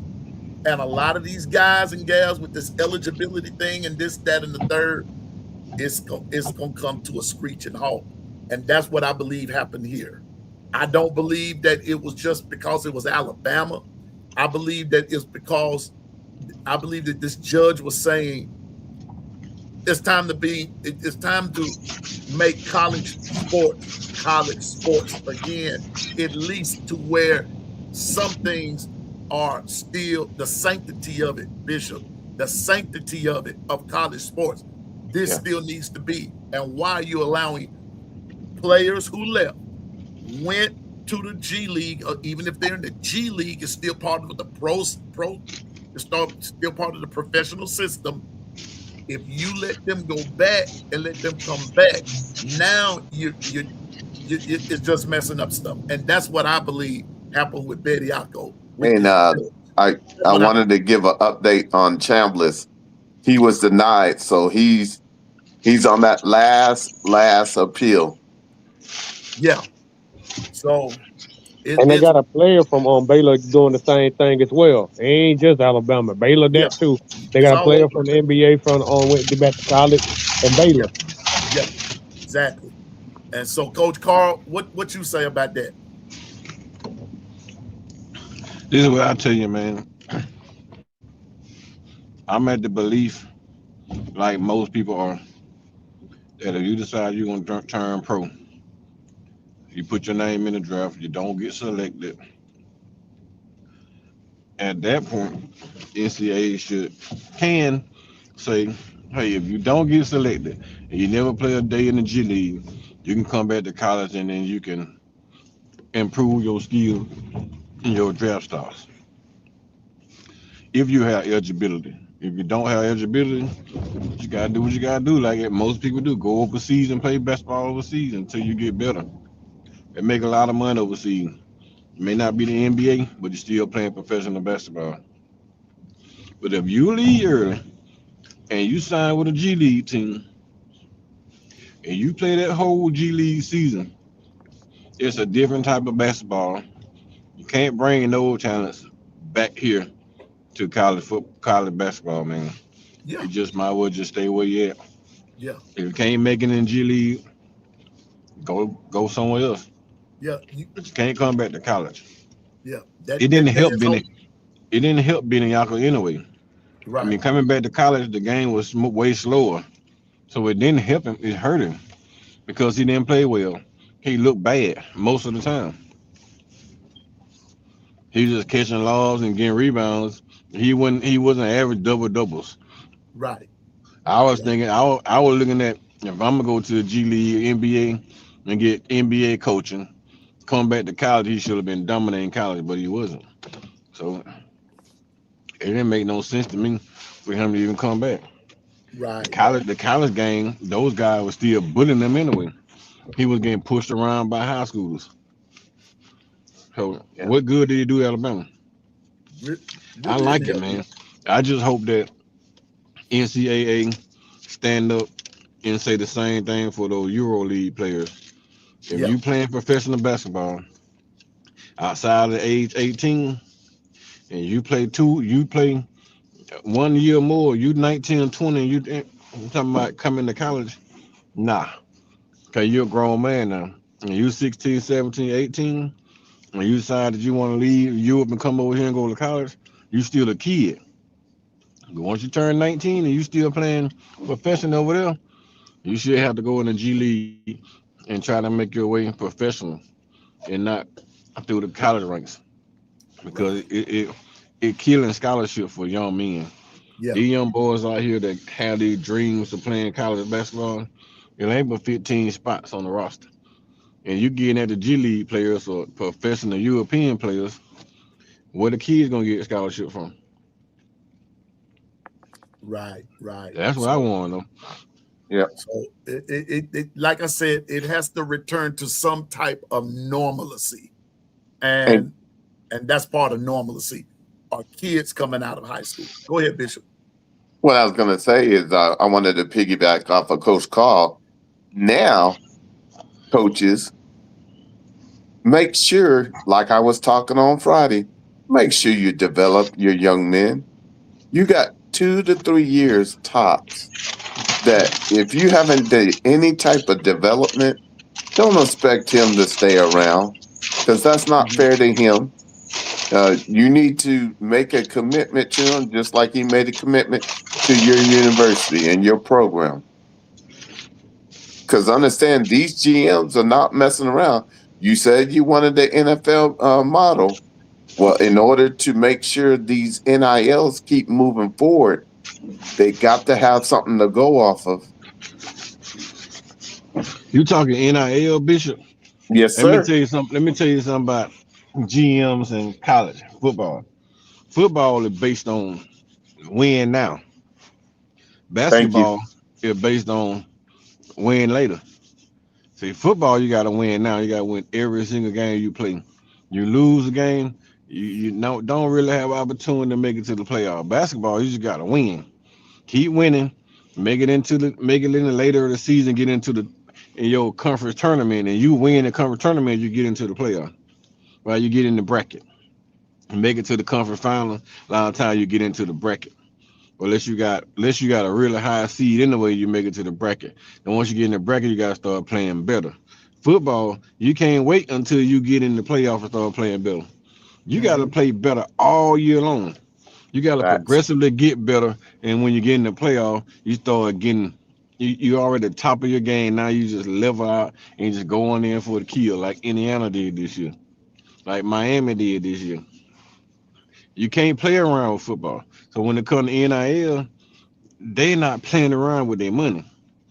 They got guys that they're gonna bring in that they know that they're gonna bring in to develop. And then they Yep. got guys that they know they're gonna bring in to play right now to help my guys that I'm bringing in here to develop and to get better. And these program building guys. I got these guys and I got these elite guys I gotta bring in to teach these program building guys or play with these program building guys that help push my program forward. That's all the NIL is now. I Yeah. got this guy I really, really love. I got these 75 guys I really, really love. Now I gotta go get me 30 to go with this 75. There you go. Exactly what I. Hey, piano man. Is that what I went over Yep. on this past Friday? Yep. You went over it. You went over it. And And I like even I told said, them about the accelerators. You got to understand it's a new day and age. And even with freshmen, the GM's got a deal for freshmen. If they're going to redshirt, then you need to be accountable to your schoolwork, being on time on class. You need to be, if you're in study hall or depending on what's going on, and you can't be late to meetings. Those are yep, simple gates to be able to keep your ends right. that's it. And Accountability, man. yep, That's it. It's accountability. If you yep, in college, you in pros, you in the damn military like us, went to the military. If I have a battle bot, you never got a battle mate, right? My battle buddy is my battle mate. If he late, I'm late. Yep. It's accountability. So if I get up at 4 o'clock in the morning, I'm waking his ass up at 4 o'clock in the morning, and vice versa. If he's sleeping If I'm sleeping good and he get up at 4:30 and he just can't go back to sleep, he gonna wake me up at 4:30. We're gonna get in. We're gonna do a little push up. We're gonna get the room clean. Go down there and take a shower, brush your teeth.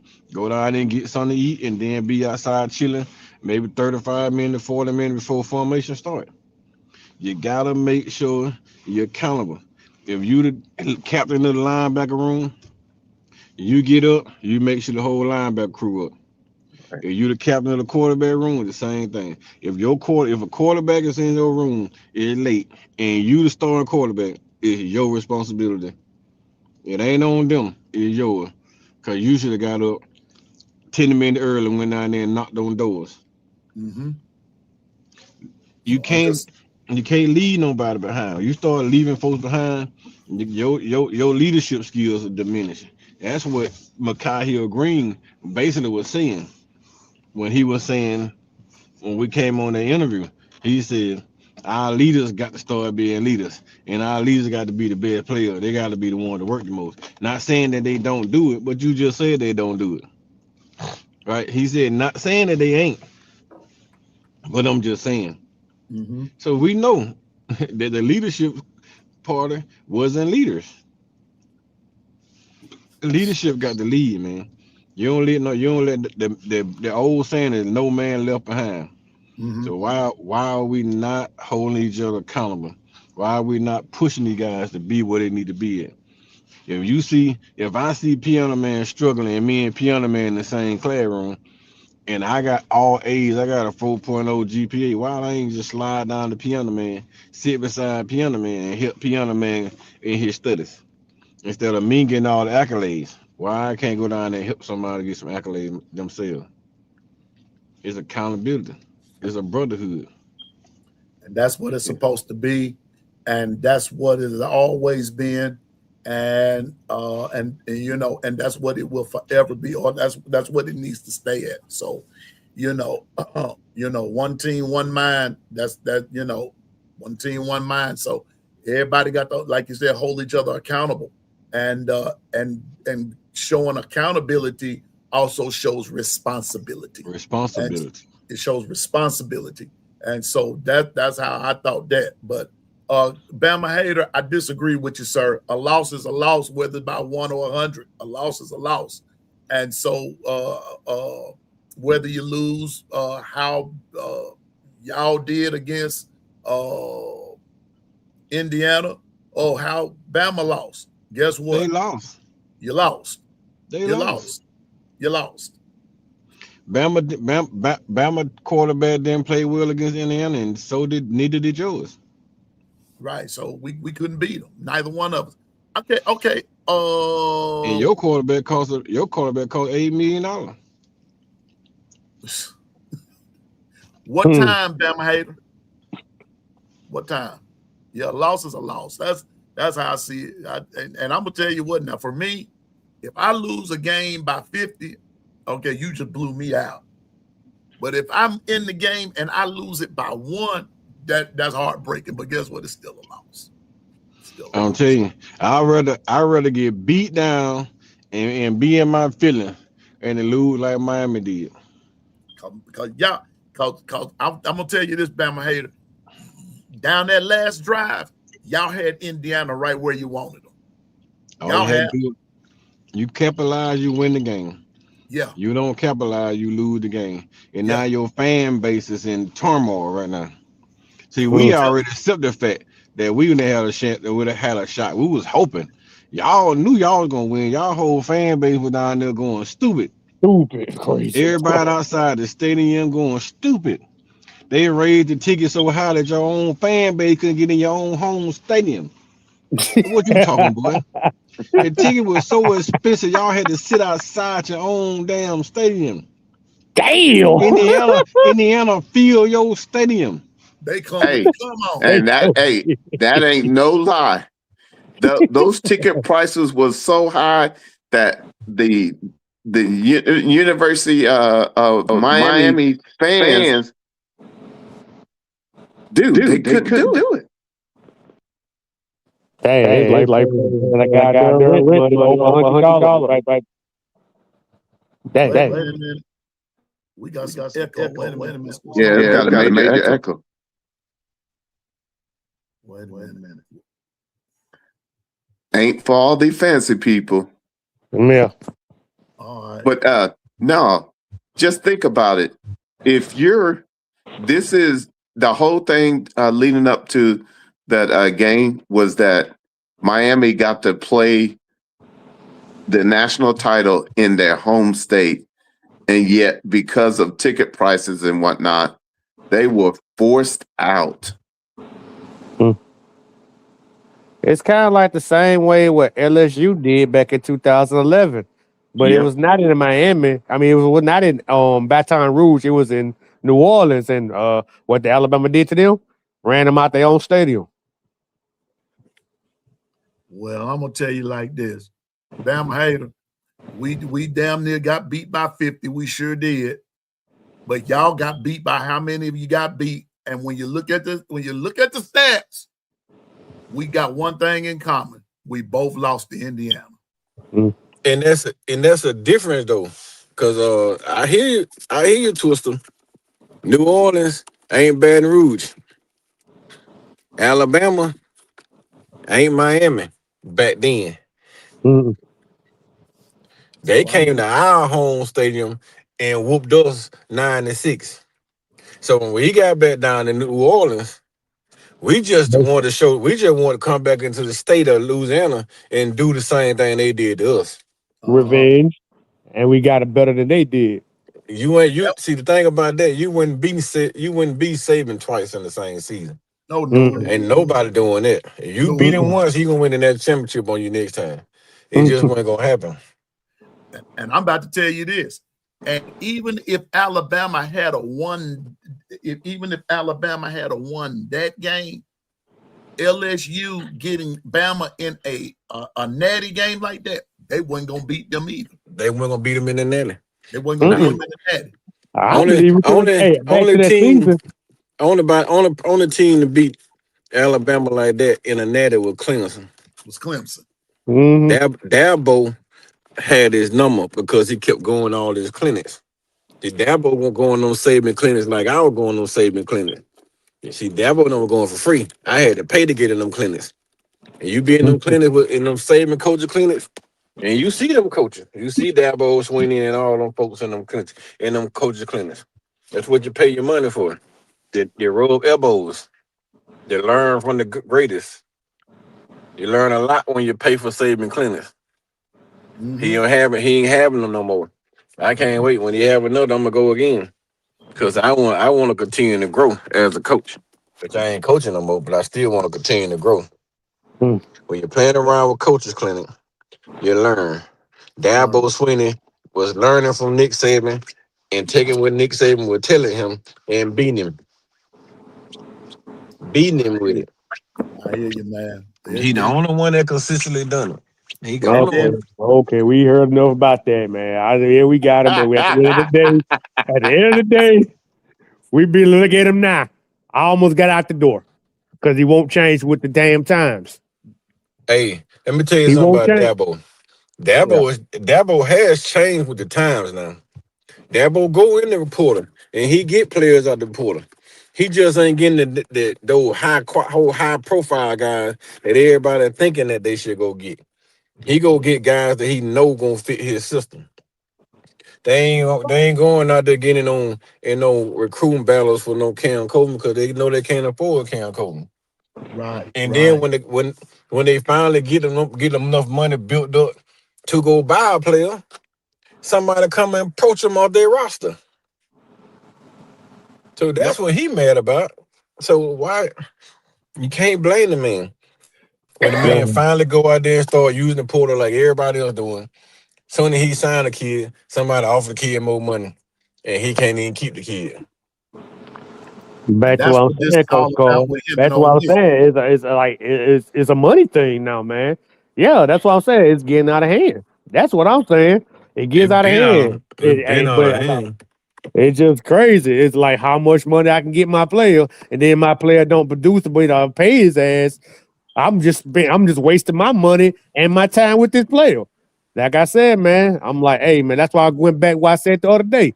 Why won't you like let me see what you do this coming up? It's college season. If you do good, maybe my money rise will go up.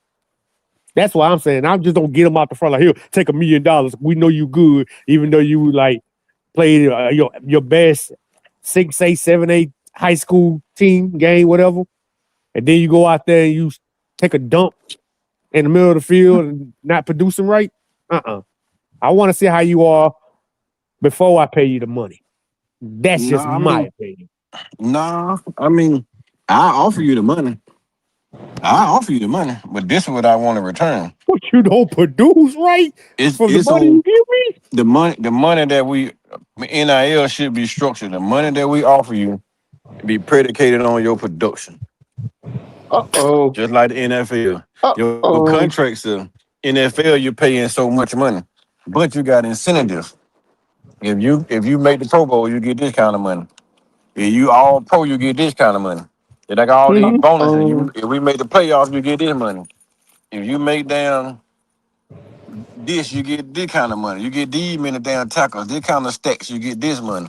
It's all predicated on what your production on. That's why you see them guys out there hustling, man, putting their body on the line. Cause they contract ain't guaranteed. Like Deshaun Watson contract, like Tua contract. Those guys got guaranteed contract. The other guys out here working for their money. So they get cut, they lose all their money. But the Mm-hmm. NFL don't continue to pay them, but they get cut. Only certain guys get that type of damn privilege. And most of those are quarterbacks. They Man, I'm get just them old privileges, so school. everybody else grinding for their money, dog. So that's why you see I'm them a, guys out there putting their head on the line. Because if I put my head on the line, I get that $2-3 million bonus for making 1,000-yard receiving. I get another $2 million. I get 100 catches. Yeah, I guess, man, they I'm just old school. I want to earn my money. I don't want so shit so handed to me. That's just me. they I like to earn they my money. grinding. They grinding for that money. Yeah. They grinding. They In call them college, the college gotta accelerators. college gotta go for that there too. So college gonna have to get to that model. If I'm gonna That's what bring I'm you trying to. in, That's what I've been I give saying. you, I give you the 5 million you want. Yeah, but you gonna earn them though. Yeah, That's what I'm if saying. you If I don't don't get produce right, I'm not if you getting the don't get money. 3,000 passing, sir, you don't. Yeah. Well, but also bear in mind too, Twister, we living in another day where some of those kids don't have that same mindset. Some of them do, some of them don't. Just depending on who you're dealing with and who their support system is.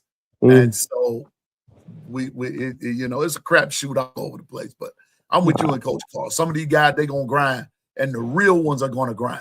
The real ones are gonna grind. And I so, stand on my business. What I said though, I ain't changing the fact. I'm just like some piano man. Some of that stuff, man, is out of control. I'm just gonna be honest with you. I'm not refuting that. Only thing I'm just saying, throw that into the mix. That some of these guys don't see it that way. Some of them don't. There are some that do, but there are a lot that don't. They want it handed to them. They want it given to them, and everything simply because they feel like that's just them. But the real ones will stick it out and grind. They're gonna stick it out and grind. And so that's how that's going. But Well, y'all, we are almost 2 hours in, and y'all know I'm a stickler for time. But we're gonna do some parting words right here. I'm gonna start with Coach Carl and then work my way all the way to Twister. But Coach Carl, give us some parting words because I'm going to I've got a different outro that I'm gonna do today. And so I'm gonna start with you, Coach Carl. Parting words. Okay. Hey man, I'm gonna just say blessing to everybody who listen to P on the Man on a daily. Man, y'all keep on supporting him. He gonna keep growing. He gonna keep bringing y'all the great content. Blessing to the brothers always showing up to help him out. Bishop, Twister, JB. Man, y'all keep these guys in y'all prayers too, man. So they can keep growing, knowledgeable, keep bringing y'all that good gumbo, as Bishop say, and keep everything juicy around here. Yeah, Uh, man. man, just pray for everybody, man. Pray for our pray for I hear you. Thank you, Coach. Bishop. Yeah, like I always say, piano man. Uh, this I'm very thankful to uh, get in and share as much as I can, and more than anything, I like to I like to give more. So when I leave a room, you're gonna say, "Dang, Bishop, uh, he put his foot in that gumbo." Because the simple fact is the whole reason for being able to do this is to share like knowledge and be able to be enlightened and to get a greater perspective, so that way when we watch our favorite teams and the different areas, we can be able to be a contributor. And that's all I ever wanted to do. So a big salute to everybody. And as always, as a bishop, I'm always praying. And there's never a time if somebody needed prayer, I'm not gonna hold back. I'm gonna do it right there on the spot. Yeah, yeah, yeah, yeah. And I know that to be personally true. So thank you, Bishop. Thank you, Coach Carl. Twister, parting words. Man, first thing I want to say, man, I give my honor to God for myself being up, waking up to see another day, see a beautiful morning. Chop it up with my brothers, Coach Carl, you piano man, Bishop, the chat, all you guys, and y'all keep praying for us, people that be on the road working every day, man, trying to avoid danger on the highways and stuff, man. I appreciate the prayers y'all be giving us. And I just like, just a blessing to just chop it up, talk about real football. And I love having a friendly debates with Coach Carl, man, because I be like, I love our little back and forth we be doing. It always be fun. Only friendly competition, respectfully. We both Roll Tide fans and we have our disagreements, but we don't hate each other. We just keep on talking real and just, hey, we both got on, we stand on business. I like the competition we do. It just made me smarter. I can learn a lot from Coach Carl. Salute to you, my brother. I love learning from you. Bishop, same thing to you. Piano man, always. You like an uncle to me. And I'm gonna say this about the Super Bowl. I think, in my opinion, I think the Seahawks send a message to Ryan Grove. I think they send a strong message to Ryan Grove. It's about running the ball and winning games. And I just hope this offensive coordinator, will be taking notes because we got Derek Nix out there, the wide receiver coach, might be gunning for his job if he fails again. That's just my opinion. So, Ryan Grubb, I hope you're taking notes. And please, like we always say, run the damn ball. All of that, man. God bless y'all. Hope y'all have a wonderful day and roll tide. Thank you, Twister. Thank you, Bishop. Thank you, Coach Carl. Now I'm going to do a little different outro this morning, and I'm going to and something that Bishop said to me a couple of weeks ago, and said, even in this, be led in what you do. There's been a lot of controversy, and I'm led to say this. There's been a lot of controversy the last few weeks about our country, and regardless of what side of the aisle that you're on,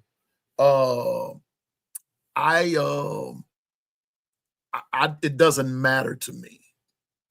But here's what I'm going to get at about the other night at the Super Bowl. Yeah, I complained about the halftime show being done in all Spanish. I complained. I really did. I did not complain about the music or the anything. I was more complaining about the verbiage, the talk, things being said in Spanish because I don't understand. But then by that same token, I could appreciate the fact that I have Spanish friends. I have them, and they were celebrating what they were celebrating. But what I didn't know, Coach Carl and Bishop and Twister, was I didn't know that there was an alternative halftime show with Kid Rock. Okay. Well, here's my problem. I'm not a Kid Rock fan either. I'm not a big Kid Rock guy. I mean, nothing personal against him. I'm just not down with Kid Rock like that. Not down with Bad Bunny, not down with Kid Rock. So what was a guy like Piano Man supposed to do? Well, I'm gonna tell you what I did. I stuck with what was presented to me. I want to say something, and this is to everybody. Being who you are politically does not make you who you are spiritually. Don't get your political affiliation confused with your spiritual walk with God, because God ain't Republican, God's not Democrat, God's not independent. God is God. He's God. Now, a lot of people saying he set Donald Trump up. No, he did not. Because I'm going to show you the oxymoron in that. And Coach Carl, salute to you, sir, and salute to all of you that served in our armed forces. But I'm about to say something right here. If you have to vote on something, that means really, from a God perspective, he's not in it if you have to vote on it. Don't give me the line that says for both the folks that voted for this guy was Christian and the folks that voted against him wasn't Christian. No, that's not true. There were some people that did not vote for Donald Trump that are Christians. And there are some folks that voted for Donald Trump that are not Christians. Everybody that voted for Donald Trump, that don't make you saved. That don't make you delivered. That don't make you a Jesus guy. That just makes you a MAGA person.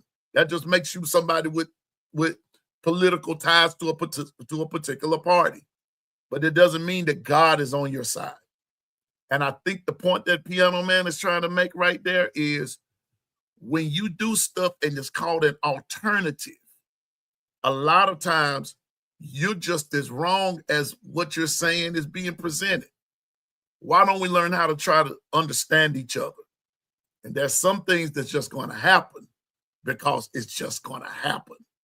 But if we can take the time out to learn to understand each other and learn to get along with each other, then I think that's when true healing starts, Bishop. That's when true deliverance comes. And I think that's the way God intends for it to be, because I'll end it with this. Just like he made you, he made somebody else too. Remember that. Remember that. I'll say this in pardon. Go ahead. And now I'll piggyback off of you. Let me fertilize your mind and open it up. Do you realize when Abba blew into that dirt, that everybody in this universe that is human was made from that same dirt? Yeah.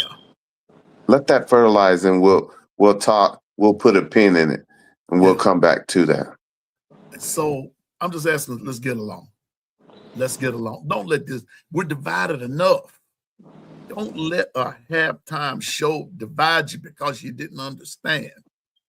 And if you went, it's your position or your business if you went to the alternative, but that still don't make you right. It just makes you that was your cup of tea. But don't get over there and say they were wrong over there doing all that Spanish stuff. No, they were not. Only thing I complained about was the fact that they just did it in all Spanish and there was no translation. That's all I said. But everything else I got. I'm gonna tell y'all what I said. And Bishop, I'm gonna be Christian enough to admit it. I said the only thing I understood was when the ladies were shaking their groove thing. I understood that in any language. I did. It didn't matter if they were speaking Swahili. I understood that. I bet you did. I bet you did. I did. I really did. I understood that. But what I'm saying is that it's more to it than just that. Let's learn to get along. Let's learn to get along. Let's learn to appreciate, and let's learn to adapt. Because guess what? Now listen, Bishop is an Oklahoma fan.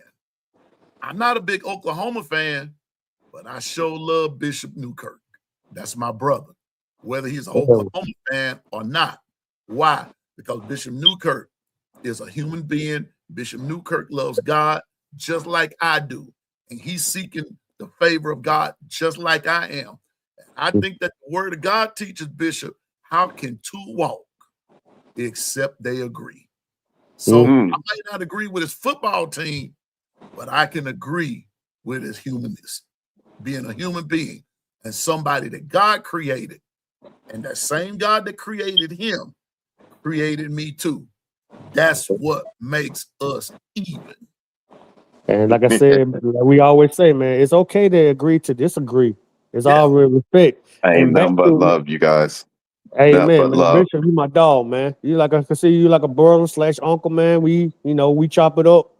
Man, I always love your take on whatever you say, man. And Piano man, the ultimate question I want to say about to get along, are they ready for that? Do they want to do that? Well, Do they want to understand each other? Do they want to, or they just don't want to? Those the questions we need to find the answer for. Do they want to understand? Put it to you like this. Bro, whether you want to or not, if you're gonna say you belong to God, you better get along. Yeah. Man, some hypocrites out there too, Piano man. There's some hypocrites out there too. I ain't got nothing to do with that part. I ain't got nothing to do with that between them and their heart. But all I'm saying is I'm no hypocrite. I ain't saying you were. I'm just saying so. You know, but yeah, and I know we got them like that. But bruh, let's not allow something so trivial to keep us divided. Don't allow trivial things cause division. Let's allow these things. Let's take some lemons, get some sugar. I mean sugar. Don't none of that sugar substitute stuff. Let's get some sugar and let's make some lemonade. All right. That's our show for today. Hey, we'll be right back here tomorrow, the Lord willing, and the creek don't rise. You know, and everything. And so I'm gonna say this. Let's continue to love one another. Hey, let's continue to stay focused, drive, and go forward in the name of the Lord. And remember, you can do all things through Christ that gives you strength. Okay. And with that being said, and I'm gonna say this, and all the chefs. See, that go to show you, man. The chefs are out of here. So here we go. Check this out. This kitchen is big enough for everybody to cook in. Hey, man, no sense in being jealous of another cook. Hey, do your thing. Cook your meal. Cook that gumbo. Make it spicy as you can. I guarantee you somebody's going to eat it, okay? William Bryan, honey, sugar. You know it. William Bryan, that's why you my dog partner. Yeah, you understand which way Piano Man coming from. But look, and so, hey, Piano Man is no expert. I just know what I'm talking about, all right? So with that being said, y'all have a great day. Do your thing. Hey, support other Bama content. I saw B Sharp in there. What's up, player? Didn't mean to ignore you there because we had it going right there, but good to see you, B Sharp. Let's continue to support B Sharp. I think today is his day. Today is Tuesday. Let's make it happen for B Sharp. I think he's coming on today. But if not, hey, there's plenty of other Bama content. There are other content. Support them. Hey, we're in the down season. Hey, let's bring it up. And listen, I need a few more subscribers to make it to 500. Can y'all help a brother out? You know, can you help brother out? Let's get to 500 so we can get on in there. All right. I appreciate everybody. And with that being said, hey, the kitchen is closed. Last night, Monday. Oh, Monday night is my prayer night. Dwight, Monday night is my prayer night. So that's where I was. And so I was with church. Mondays, that's why I had to kind of get off on Mondays because that's my prayer night. And so that's where I was. But hey, regardless of where B Sharp is, I'm still going. Matter of fact, I can catch up on my offerings and stuff with B Sharp. But anyway, hey, let's make sure that we support and everything. But with that being said, y'all have a great day. The kitchen is closed. The chefs are gone.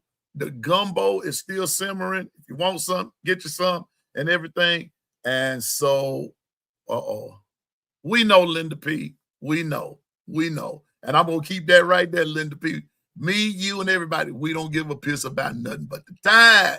And so we're 207 days. We have liftoff. So with that being said, kitchen closed. The chefs are gone for the day. Piano Man is out. Y'all have a great day and roll tide. See you in the morning. Y'all take care.